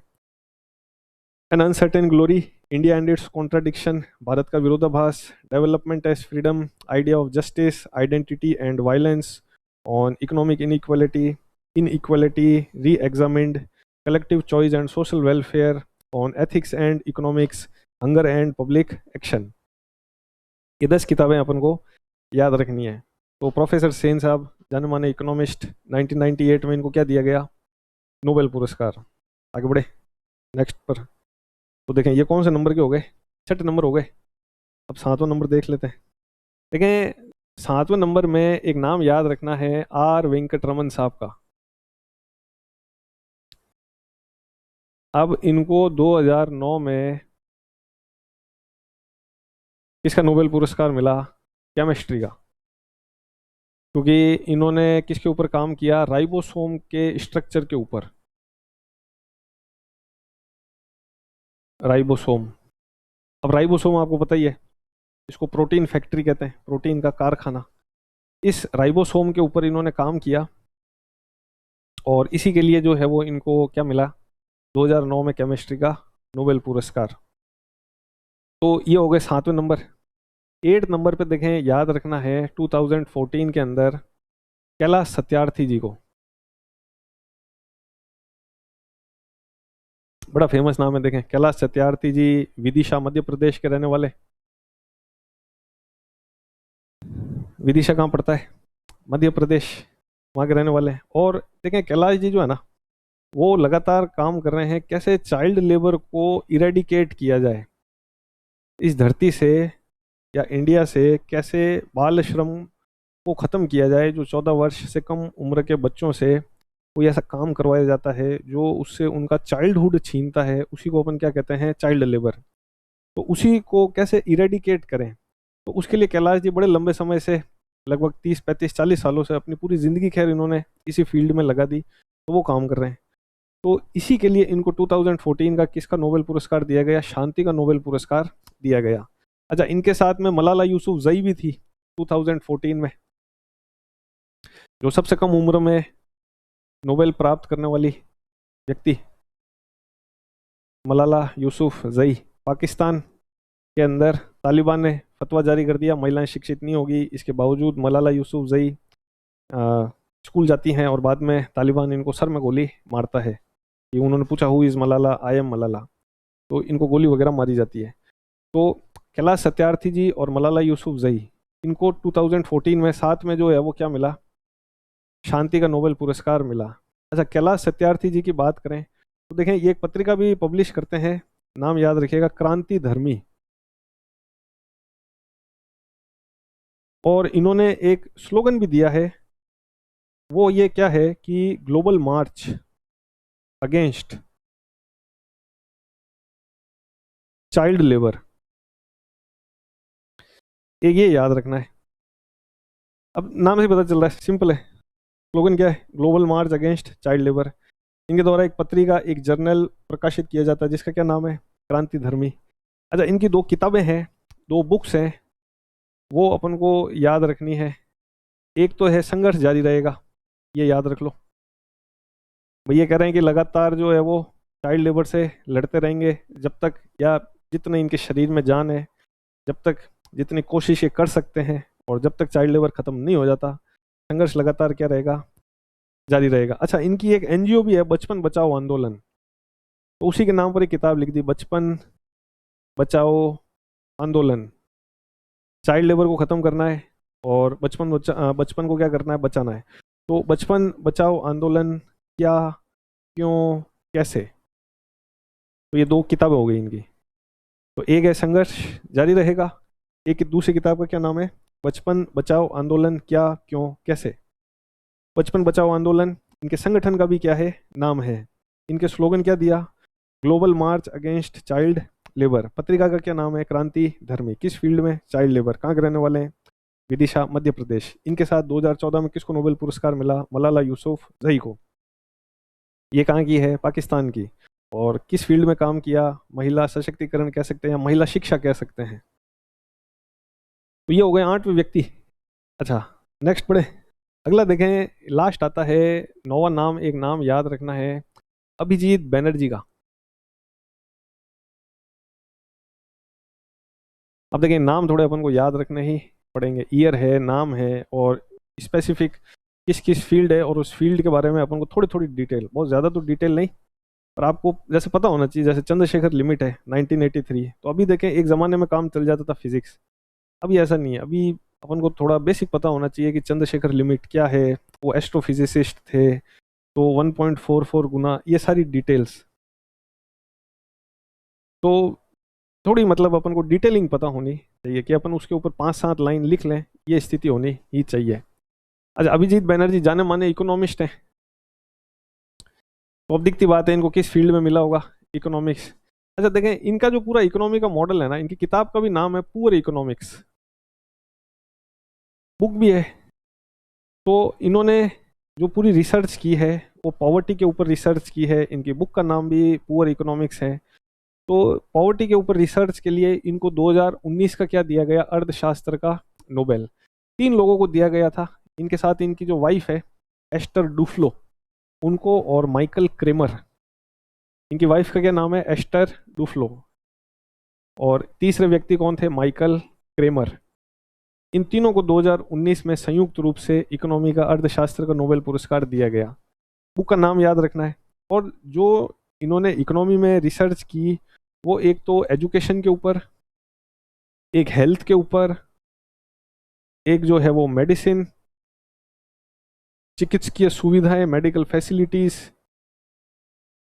और एक जो है वो लोन फैसिलिटी। इकोनॉमी के अंदर इन इन सब्जेक्ट्स के ऊपर इनके द्वारा क्या की गई है? रिसर्च की गई है। और इनको 2019 का क्या दिया गया?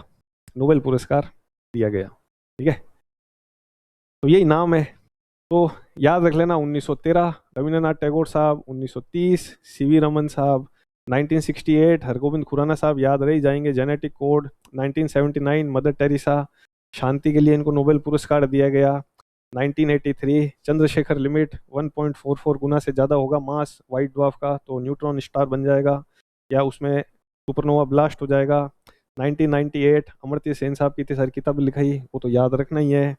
2009 वेंकटरमन रामकृष्णन,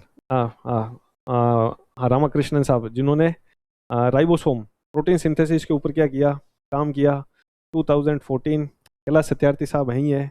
और 2019 अभिजीत बैनर्जी। तो टोटल ये अपन को सारे ईयर्स हैं। इन ईयर्स में भारतीयों को नोबेल पुरस्कार मिले हैं। तो ये अपन को नाम याद रखना है। इनके स्लाइड्स देख लें तो देखें, भारतीय जिन्हें अब तक नोबेल पुरस्कार मिले हैं, तो रविंद्रनाथ टैगोर साहब Geetanjali 1913, first non European Shanti Niketan विश्व भारती विश्वविद्यालय इन्होंने स्थापना की। जन गण मन अमर सोनार बांग्ला, इसको कॉन्स्टिट्यूएंट असेंबली ने अडॉप्ट कब किया? ये डेट याद रख लेना। जन गण मन का ओरिजिनल नेम क्या है? भारतो भाग्यो विधाता, बंगाली भाषा में लिखा गया था ये। भारत, वापस लिख देता हूँ, भारतो भाग्यो विधाता। ठीक है, तो ये तो हो गए पहले। नेक्स्ट आगे बढ़े। सीवी रमन साहब, राष्ट्रीय विज्ञान दिवस 1930। ये जो रमन इफेक्ट है, इसी को क्या कहते हैं? Scattering of light. ठीक है, वाइट लाइट आती है, उसमें वाइट लाइट के अंदर कितने कलर होते हैं? या हालांकि आप फिजिक्स में पढ़ लोगे, विबग्योर, VIBGYOR। तो इनका वेवलेंथ कम है, इसलिए अपन को आसमान कैसा दिखाई देता है, नीला, बाकी नीला आसमान है नहीं। तो ये है Raman effect. National science day है ये। नोबेल किस ईयर में मिला है, 1930 के अंदर। और स्कैटरिंग की खोज कब की है, 28 फरवरी 1928। आगे बढ़े, नेक्स्ट। हरगोविंद खुराना साहब, जेनेटिक कोड 1968। मेडिसिन, इसमें अपन को यही याद रखना है, बाकी आप बायोटेक्नोलॉजी में पढ़ लोगे जेनेटिक कोड। मदर टेरेसा, ये थोड़ा एरर कर लेना, या 1979 आ जाएगा, ठीक है। 1979 में इनको नोबेल मिला है। भारत रत्न से भी सम्मानित है। मैसिडोनिया में इनका जन्म हुआ है, भारत की नागरिकता थी 1929। और इनकी संस्था का नाम क्या है, निर्मल हृदय। ये एक फैक्ट है, याद रख लेना। मदर टेरेसा जी मानवता के लिए इन्होंने अपना जीवन पूरा समर्पित किया। फिर एस चंद्रशेखर साहब, चंद्रशेखर लिमिट बताई थी, वो आप याद रखिएगा कि वाइट ड्वार्फ है, जो सन है, सन डेड हो जाता है, वाइट ड्वार्फ बनता है। वाइट ड्वार्फ का मास अगर सूरज के मास के 1.44 गुना से ज़्यादा है तो वो स्टेबल नहीं रह पाएगा, और या तो उसमें सुपरनोवा एक्सप्लोजन हो जाएगा, या वो न्यूट्रॉन स्टार या ब्लैक होल में कन्वर्ट हो जाएगा। इसके लिए इनको ये नोबेल पुरस्कार दिया फिजिक्स का। बाकी चंद्रशेखर लिमिट भी आप फिजिक्स में पढ़ते ही हैं, तो अपन को तो नाम याद रखना है यहाँ पर। फिर प्रोफेसर सेन साहब, इनकी किताबें HDI 1998 में इनको ये पुरस्कार मिला, भारत रत्न दिया गया। इन्होंने अकाल, खाद्य सुरक्षा, इकोनॉमिक डेवलपमेंट पर काम किया। वेलफेयर इकोनॉमिक्स, ये कीवर्ड है जो याद रखना है। जो इनकी इकोनॉमी का मॉडल था वो कैसा था, वेलफेयर। और वो तो नाम से ही पता चलता है, देखें इन्होंने हेल्थ है, एजुकेशन है, या ये फूड फेमाइन रिलीफ है, फूड सिक्योरिटी है, इकोनॉमिक डेवलपमेंट है। तो इन्होंने ग्रोथ और डेवलपमेंट में जो डेवलपमेंट का कंसेप्ट है उसके ऊपर ज़्यादा फोकस की बात कही। तो ये सेन साहब हैं, बड़े फेमस हैं ये, तो नाम याद रखिएगा। अच्छा, इनकी किताबें मैंने सारी लिखवा दी है, तो वो आपको क्या है, सारी याद रखनी है, ठीक है। तो प्रोफेसर सेन साहब हो गए। फिर आता है, देखें, वेंकट रमन रामाकृष्णन। इन्होंने राइबोसोम के स्ट्रक्चर की खोज की 2009। अच्छा, रॉयल सोसाइटी जो है यूरोप में, उसके ये अध्यक्ष भी रह चुके हैं 15 से 20 के बीच में। तो वेंकट रमन रामाकृष्णन साहब हैं ये, इनका नाम याद रखना है। आगे बढ़े, नेक्स्ट। कैलाश सत्यार्थी जी, इनके ऊपर डिस्कस किया, विदिशा के रहने वाले, 2014 का नोबेल पुरस्कार। इनकी संस्था कौन सी है, बचपन बचाओ आंदोलन। बच्चों के अधिकार, क्रांति धर्मी, ये सब आपको बता ही दिया, इनकी पत्रिका। और कैलाश सत्यार्थी जी दिखने में ऐसे हैं, तो ये नाम याद रखिएगा। अच्छा, इनकी बुक्स भी अपन ने पढ़ी थी, इनकी बुक्स। अच्छा, इन्होंने स्लोगन दिया, ये अपन ने डिस्कस किया था कि ग्लोबल मार्च अगेंस्ट चाइल्ड लेबर। और इनकी किताब का नाम अपन ने क्या पढ़ा था, एक तो पढ़ा था संघर्ष जारी रहेगा, और एक जो है वो अपन ने पढ़ा था बचपन बचाओ आंदोलन, क्या क्यों कैसे। तो ये इनकी दो किताबें हैं, ये याद रखिएगा। और इनके साथ में जो है वो नोबेल किसको मिला था, मलाला यूसुफ जई को, जो पाकिस्तान की सबसे कम उम्र में वुमेन एजुकेशन, UN में शांति दूत। तो ये मलाला यूसुफ जई है, ये भी फेमस है, वैसे आपको पता ही होगा, इनका नाम सुना ही होगा, नहीं सुना है तो अभी आप याद रखिएगा मलाला यूसुफ जई को। फिर उसके बाद एक नाम आता है, कौन सा, लास्ट, अभिजीत बनर्जी जी का। तो ये है अभिजीत बनर्जी साहब। अच्छा, ये अपन ने पढ़ा कि 2019 में इनको नोबेल मिला, एस्टर डुफ्लो, माइकल क्रेमर के साथ में, ये तीन लोग थे। ये तो इनकी वाइफ ही हैं, USA की। ये क्या है, देखें, JNU से पास आउट है, और अभी अभिजीत बनर्जी के पास US की सिटीजनशिप है। अच्छा, इन्होंने गरीबी के ऊपर खूब रिसर्च किया, तो किताब का नाम भी क्या है, पुअर इकोनॉमिक्स। और जो इनकी जो है रिसर्च के सब्जेक्ट कौन से रहे हैं, वही एजुकेशन है, हेल्थ है, मेडिकल है, और लोन है। इकोनॉमी में जो ये सब्जेक्ट हैं, इनके ऊपर इन्होंने खूब क्या किया है, काम किया है, तो इसलिए इनको क्या मिला, नोबेल प्राइज़। तो ये तो हो गए इंडियन। अब आते हैं अपन लास्ट, अपना जो नोबेल का टॉपिक है, 2025 के नोबेल पुरस्कार किसको दिए गए हैं। तो उसमें अपन को सीधे सीधे कुछ नाम याद रखने हैं। देखो, 2025 में एक तो लिटरेचर में याद रख लो, लिटरेचर का नोबेल दिया है लेस्लो क्राजना हरकोई होरकाई। ये हैं हंगरी के, यूरोप में एक देश है हंगरी, वहाँ के हैं लेस्लो क्राजना होरकाई, पुरुष हैं। इनको 2025 का क्या दिया गया है, नोबेल पुरस्कार दिया गया है। अच्छा, इनकी दो किताबें याद रख लेना आप। ये अपन को तो नाम तो याद रखना ही है, अब थोड़ा नाम देखें अटपटा सा है, लेस्लो क्राजना होरकाई, तो ये आपको याद करना ही पड़ेगा, और इसमें कुछ है नहीं। 2-5 बार आप बोलेंगे ना तो ये याद हो जाएगा। एक तो बुक है इनकी, देखें, द मेलनकॉली ऑफ रेजिस्टेंस, ये इंपॉर्टेंट है। द मेलनकॉली ऑफ रेजिस्टेंस, एक तो ये किताब हो गई। एक किताब आप याद रखो, सैटन टेंगो, सैटन टेंगो। ये दो किताबें हैं जो अपन को याद रखनी है, तो ये याद रह जाएंगे लिटरेचर के, लेस्लो क्रेजना होरकाई। दूसरा याद रखो पीस, पीस में है महिला, एक ही है, मारिया कोरिना मचाडो। और ये जो है वो इनको किसके लिए मिला है, वेनेजुएला की रहने वाली। अच्छा, वेनेजुएला भी आपको पता ही है, खूब चर्चा के अंदर है। निकोलस मादुरो, यूएसए उठा लिया गया है, और वेनेजुएला के ऊपर अब एक तरीके से अपन कह सकते हैं पूरा यूएसए का क्या है, कब्जा है। उसमें दुनिया के सबसे बड़े क्रूड ऑयल के रिजर्व्स हैं वेनेजुएला में। तो मारिया कोरिना मचाडो, ये भी अभी चर्चा में था कि हो सकता है कि निकोलस मादुरो को हटा करके इनको पूरी सत्ता सौंपी जाए, पर अभी ऐसा है नहीं। तो ये डेमोक्रेसी, ह्यूमन राइट्स के लिए काम करती हैं, इसके लिए इनको क्या पुरस्कार दिया गया है 2025 का, पीस का नोबेल। लिटरेचर का किसको दिया है, हंगरी के लेस्लो क्रेजना होरकाई को। दो हो गए। अब आ जाओ सीधे अपने तीसरे नंबर पर, फिजिक्स। देखो फिजिक्स, देखो फिजिक्स में कितने लोगों को नोबेल मिला है इस साल, 3 लोगों को। वो 3 लोग कौन है, एक तो नाम याद रखो जॉन क्लार्क, एक नाम याद रखना है जॉन मार्टिनिस, और एक नाम याद रखना है माइकल डेवोरेट, माइकल डेवोरेट। ये तीनों अपन को नाम याद रखने हैं बस, देश वगैरह ज़्यादा याद नहीं रखना है। जॉन क्लार्क, जॉन मार्टिनेस और माइकल डेवोरेट, इनको फिजिक्स का नोबेल पुरस्कार दिया गया है। क्यों दिया गया है इनको नोबेल पुरस्कार, फील्ड याद रखना है। देखें, इनके द्वारा जो है मैक्रो क्वांटम टनलिंग,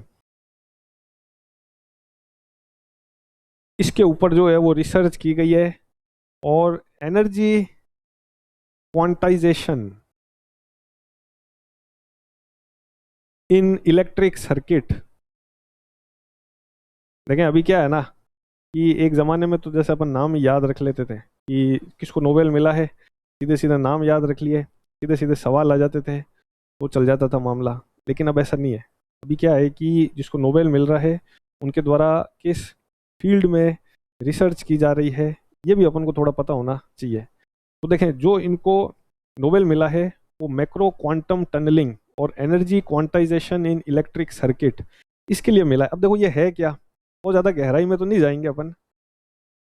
देखें, एक तो होती है सिंपल फिजिक्स, इसको थोड़ा बेसिक से अगर मैं बताऊं आपको, भाई एक तो क्लासिकल फिजिक्स, ये जैसे अपन मोटे मोटे तौर पर देखते हैं कि एप्पल गिरी, गेंद अपनी तरफ आ रही है, अपन चल रहे हैं, फ्रिक्शन, जो फिजिक्स के अपन लॉज मोटे तौर पर देखते हैं।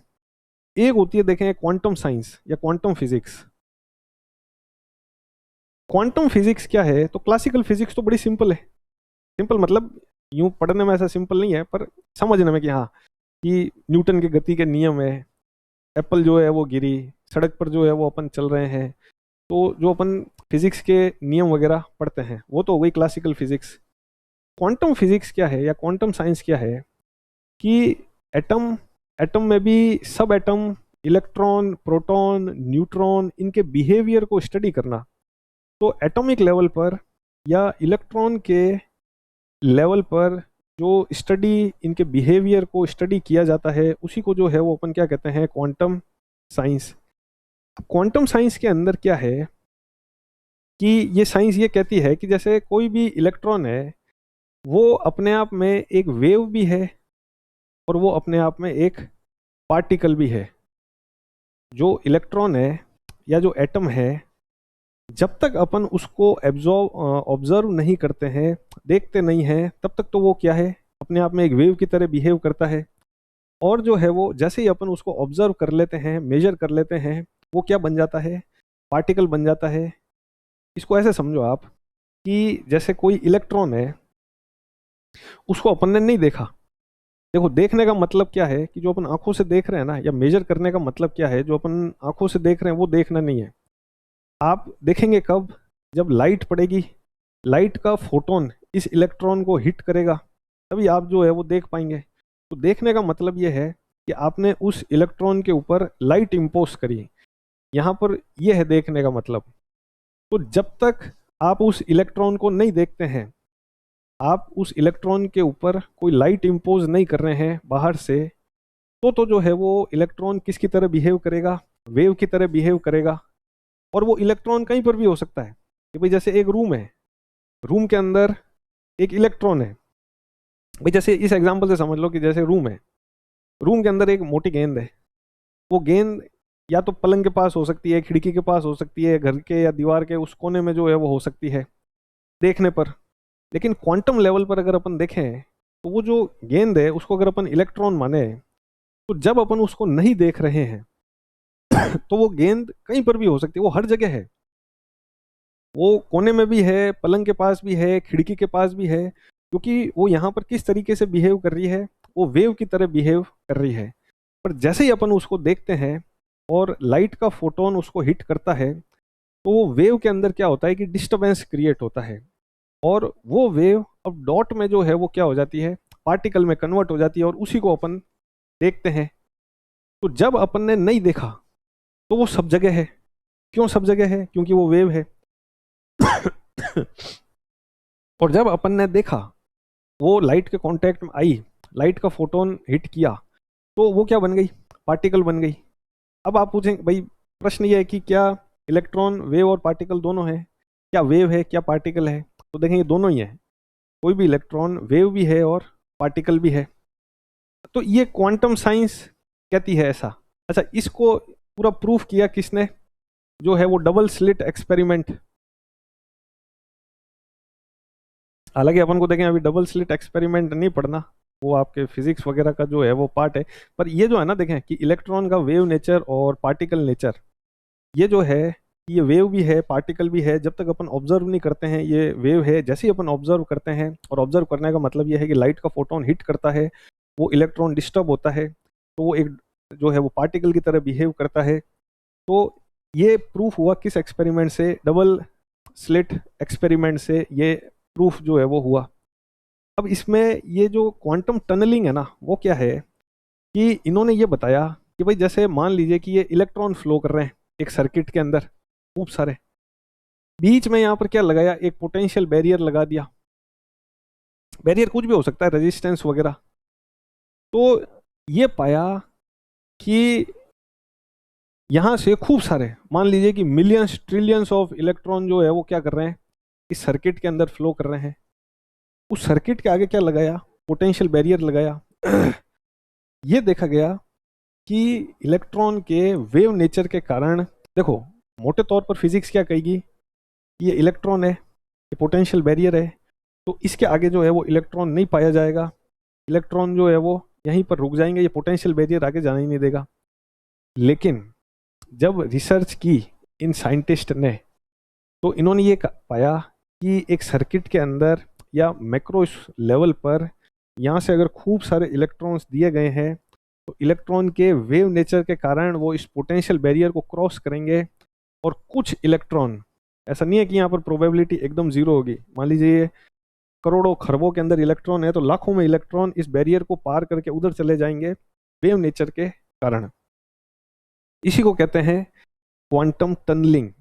और इसको मैक्रोस्कोपिक लेवल पर एक सर्किट के अंदर बड़े तौर पर क्या कहा जाएगा, मैक्रो क्वांटम टनलिंग। ये जो है वो प्रूफ किया किसने? इन तीनों फिजिक्स के जो है वो धुरंधरों ने। ठीक है, इसी को क्या कहते हैं, energy quantisation in electric circuit. Electron के वेव नेचर के कारण वो पोटेंशियल बैरियर को क्रॉस करेंगे, और जो यहाँ पर उनकी प्रोबेबिलिटी नॉन जीरो की है वो नहीं रहेगी। कुछ इलेक्ट्रॉन्स यहाँ पर भी जो है वो पाए जाएंगे। तो इसे सुपर कंप्यूटर्स के अंदर बड़ी ज़बरदस्त मदद जो है वो मिलेगी इस कंसेप्ट से। तो ये कंसेप्ट है, अपन को नाम याद रखना है, ठीक है, कि मैक्रो क्वांटम टनलिंग और energy quantisation in electric circuit, John Clarke, John Martinis और माइकल लेवोरेट। तो 3 हो गए, फिजिक्स हो गया, और इसके पहले अपन ने लिटरेचर और पीस के देख लिए। अच्छा, तीसरा जो है वो देखें, चौथा, सॉरी, केमिस्ट्री की अगर बात करें तो देखो केमिस्ट्री में वापस कितने लोगों को मिला है इस साल, 2025 की मैं बात कर रहा हूँ, वो 3 लोगों को मिला है।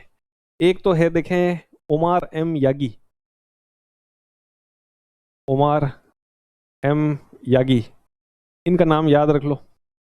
दूसरा जो है वो देखें, एक नाम है रिचर्ड रॉबसन, इनका नाम याद रखो। और तीसरा नाम याद रखना है अपन को सुसुमु कितागावा।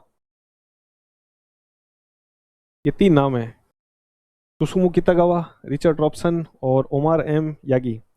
इनको क्यों मिला है देखें, इनको मिला है मेटल ऑर्गेनिक फ्रेमवर्क। ये एक्चुअल में क्या है देखें, इन्होंने एक मेटल और ऑर्गेनिक मॉलिक्यूल से एक ऐसा फैब्रिक कह सकते हैं या ऐसा एक स्ट्रक्चर तैयार किया है जिसकी एब्जॉर्ब करने की कैपेसिटी बड़ी ज़बरदस्त है। क्यों ज़बरदस्त है? क्योंकि उसका सरफेस एरिया बहुत ज़्यादा है। तो मेटल ऑर्गेनिक फ्रेमवर्क क्या है कि इन्होंने मेटल लिया प्लस एक ऑर्गेनिक मॉलिक्यूल लिया और उससे इस तरीके का एक स्ट्रक्चर बनाया जिससे उसकी एब्जॉर्ब करने की कैपेसिटी क्या है, बहुत ज़्यादा है। जैसे स्पंज नहीं होता है, और एब्जॉर्ब क्यों किया जाता है? क्योंकि उस स्ट्रक्चर में सरफेस बहुत ज़्यादा है। अब इससे होगा क्या, वाटर प्यूरिफिकेशन में इस तरीके के फैब्रिक का यूज़ हो सकता है। जो हवा में प्रदूषण है, एयर पॉल्यूशन, उसको कंट्रोल करने के लिए यूज़ हो सकता है। तो वाटर पॉल्यूशन को कम करना हो, पॉल्यूटेंट्स को बाहर करना हो, एयर पॉल्यूशन को रिड्यूस करना हो, अच्छा कोई गैस को एब्जॉर्ब करना हो, स्पेसिफिक गैस को इसमें यूज़ किया जा सकता है। अच्छा, बैटरी वगैरह में यूज़ किया जा सकता है इस फैब्रिक को। तो इस मेटल ऑर्गेनिक फ्रेमवर्क के लिए 2025 का केमिस्ट्री का पुरस्कार किनको दिया गया है? Omar M Yaghi, Richard Robson और सुसुमा कितागावा। तो ये केमिस्ट्री के 3 रेसिपिएंट हैं 2025 नोबेल के। नेक्स्ट बढ़े आगे, तो देखें 5वीं फील्ड इकोनॉमी देख लें। तो देखें इकोनॉमी के अंदर 3 लोगों को नोबेल मिला है। अगेन, एक तो जो है वो जोएल मोकर, एक जो है वो नाम याद रखना है पीटर होविट, और एक नाम याद रखना है फिलिप एगियोन। देखो ये तीनों को नोबेल पुरस्कार इकोनॉमी में क्यों मिला है, इन्होंने ये बताया कि कैसे जो समय के साथ इनोवेशंस हो रहे हैं, टेक्नोलॉजी का डेवलपमेंट हो रहा है, उससे कैसे इकोनॉमी की ग्रोथ होती है। तो इनोवेशन ओरिएंटेड इकोनॉमिक ग्रोथ, इनके मॉडल, इसके ऊपर इन्होंने खूब रिसर्च की है। Innovation oriented technology, sorry, economic oriented economic technology लिख रहा हूँ, इकोनॉमिक ग्रोथ, इसके ऊपर। और इनकी एक थ्योरी है भी, आप याद रख लेना, क्रिएटिव डिस्ट्रक्शन थ्योरी। मतलब सब मिला करके इन्होंने ये बताया कि भाई जैसे जैसे अपन देखते हैं इनोवेशंस हैं, अभी एआई आ रहा है, इतने टेक्नोलॉजिकल डेवलपमेंट हो रही है, रोबोटिक्स है, इकोनॉमी के अंदर इकोनॉमी के अलग अलग जो क्षेत्र हैं, चाहे वो एग्रीकल्चर है, इंडस्ट्रीज है, सर्विस सेक्टर है, उसमें इतनी टेक्नोलॉजी आ रही है। तो उस टेक्नोलॉजी के कारण पुराना तो क्या हो रहा है, डिस्ट्रॉय हो रहा है। तो क्रिएटिव डिस्ट्रक्शन हो रहा है, पुराना डिस्ट्रॉय हो रहा है, नई टेक्नोलॉजी इंट्रोड्यूस हो रही है। तो इससे अपनी इकोनॉमिक ग्रोथ कैसे होगी, फ्यूचर में इकोनॉमी कैसे जो है वो आगे बढ़ेगी, इसके ऊपर पूरी डिटेल्ड स्टडी की है। इसी को क्या कहते हैं, इनोवेशन ओरिएंटेड इकोनॉमिक ग्रोथ और ये क्रिएटिव डिस्ट्रक्शन थ्योरी। तो इसके ऊपर रिसर्च के लिए इनको जो है वो क्या मिला है, 2025 का अर्थशास्त्र का नोबेल पुरस्कार। ठीक है, तो जोएल मोकेर, पीटर होविट, फिलिप एगियन। आगे बढ़े, लास्ट बचा है, तो लास्ट देख लेते हैं। छठा कैटेगरी क्या है? मेडिसिन। तो मेडिसिन में देखो 3 नाम याद रखने हैं। इस बार सब में अपने लिए जीके खूब थोड़ा ज़्यादा ही है, सब में 3 3 नाम आ रखे हैं। एक लिटरेचर में और उसमें नहीं है, पीस में। तो देखें, एक तो जो है वो मैरी ब्रंकनो, एक तो ये नाम याद रखो। एक है फ्रेड रैम्सडेल, ये नाम याद रखना है। और एक जो है वो, तीसरा जो है वो, जापान के जो है वो डॉक्टर साहब कह सकते हैं, जिनका नाम है साकीगुची। इंग्लिश में लिख देता हूँ, शिमोन साकी गुच्ची, शिमोन, शिमोना। तो ये 3 नाम है, मैरी ब्रंकनो, फ्रेड राम्सडेल और शिमोन साकीगुची। इनको जो है वो क्या मिला है? मेडिसिन का नोबेल। अच्छा, इनको देखें, मेडिसिन में इनके द्वारा जो है वो टी सेल के ऊपर रिसर्च की गई है, जो अपना पेरिफेरल, जिसको अपन कह सकते हैं पेरिफेरल इम्यून टॉलरेंस। अब ये कीवर्ड है, देखें अपन को ये याद रखना है, peripheral immune tolerance, T cell, जो अपना पूरा इम्यून सिस्टम है, इसके ऊपर रिसर्च की है। और इससे फ्यूचर में जो कैंसर की जो बीमारी है उसके उपचार में बड़ी ज़बरदस्त मदद मिलेगी। तो peripheral immune system, T cells, biotechnology में आप ये पढ़ेंगे। इसके ऊपर रिसर्च के लिए, और इससे कौन सी बीमारी के ऊपर, कौन सी बीमारी के इलाज में बेहतर मदद मिलेगी, वो है कैंसर। तो इनके ऊपर रिसर्च के लिए 2025 का इनको क्या दिया गया है? नोबेल पुरस्कार। तो 6 हो गए। तो मैरी ब्रंकनो, फ्रेड रैम्सडेल और ये शिमोना साकीगुची, पेरिफेरल इम्यून सिस्टम के लिए, इम्यून टॉलरेंस के लिए। इकोनॉमी में ये 3 मॉडल क्या है? Innovation oriented economic growth. Chemistry के अंदर metal organic framework, Omar M Yaghi, Robson और कितागावा। और पर्पज, इससे फायदे क्या होंगे? Water pollution, air pollution, specific gas को एब्जॉर्ब किया जा सकता है मेटल ऑर्गेनिक फ्रेमवर्क से। फिजिक्स में मैंने आपको बता ही दिया, ये 3 नाम है। और ये हो गए लिटरेचर और पीस। तो इनकी स्लाइड से देख लें हम अपन। ये स्लाइड आ गए, हाँ देखें। तो फिजिक्स के John Clarke, Michael Devoret, John Martinis, इनको नोबेल पुरस्कार दिया गया है। और ये मैंने आपको बता ही दिया क्यों दिया, क्योंकि इन्होंने मैक्रोस्कोपिक क्वांटम टनलिंग या energy quantisation in electric circuit, इसके ऊपर रिसर्च किया है। इसके लिए इनको रिसर्च किया, इसको प्रूफ किया है, इसके लिए इनको नोबेल मिला है। दूसरा, केमिस्ट्री आपको याद रखना है, ये Susumu Kitagawa, Richard Robson, Omar Yaghi. तो इनको मेटल ऑर्गेनिक फ्रेमवर्क, इसके ऊपर डिस्कस किया था, इसके लिए नोबेल मिला है। मेडिसिन, मैरी ब्रंकनो, ब्रुंको और फ्रेड रैम्सडेल और शिमोन साकागुची, इनको जो है वो दिया है टी सेल और पेरिफेरल इम्यून टॉलरेंस, इसके ऊपर रिसर्च के लिए, कैंसर बीमारी के इलाज के लिए बेहतर मदद मिलेगी। लिटरेचर, लेज़लो क्रेजना होरकाई, इनकी 2 किताबें याद रखनी है, द मेलनकॉली ऑफ रेजिस्टेंस और दूसरी है एक सैटन टेंगो। कहाँ के हैं? हंगरी के हैं ये भाई साहब ऐसे हैं कुछ दिखने में। इनको नोबेल पुरस्कार मिला है साहित्य का। और पीस की अगर बात करें तो बड़ी फेमस है ये, मारिया कोरिना मचाडो। कहाँ की रहने वाली है? वेनेजुएला। डिस्कस किया ही था, चर्चा में भी थी खूब ये। तो इनको 2025 का क्या दिया गया है? शांति का नोबेल पुरस्कार। इकोनॉमी का जोएल मोकेर, फिलिप एगियन, पीटर होविट। और इनको जो है वो नोबेल मिला है। क्यों मिला है? ये बताया कि कैसे टेक्नोलॉजी इकोनॉमिकल ग्रोथ को आगे लेकर के जाती है, क्या इम्पैक्ट पड़ता है, जो क्रिएटिव डिस्ट्रक्शन है थ्योरी वो क्या है, उसके ऊपर इन्होंने रिसर्च की है। इसके लिए इनको अर्थशास्त्र का क्या मिला है? नोबेल पुरस्कार मिला है। तो यही है। इसके बाद तो रेमन मैक्से से आ जाते हैं। तो ये हो गए, देखें, नोबेल पुरस्कार, उसका बैकग्राउंड, किनको अब तक एक बार से ज़्यादा नोबेल मिला है, कौन कौन से इंडियंस किन किन फील्ड में नोबेल लेकर के आए, और हाल ही में किन किन को नोबेल मिला और किस फील्ड में रिसर्च के लिए मिला। ये सारी चीज़ें अपन ने डिटेल में पढ़ी। तो इसके बाद अपन पढ़ेंगे नेक्स्ट प्राइज़। तो इस क्लास को अपन यहीं तक रखते हैं। आप सभी का बहुत बहुत धन्यवाद।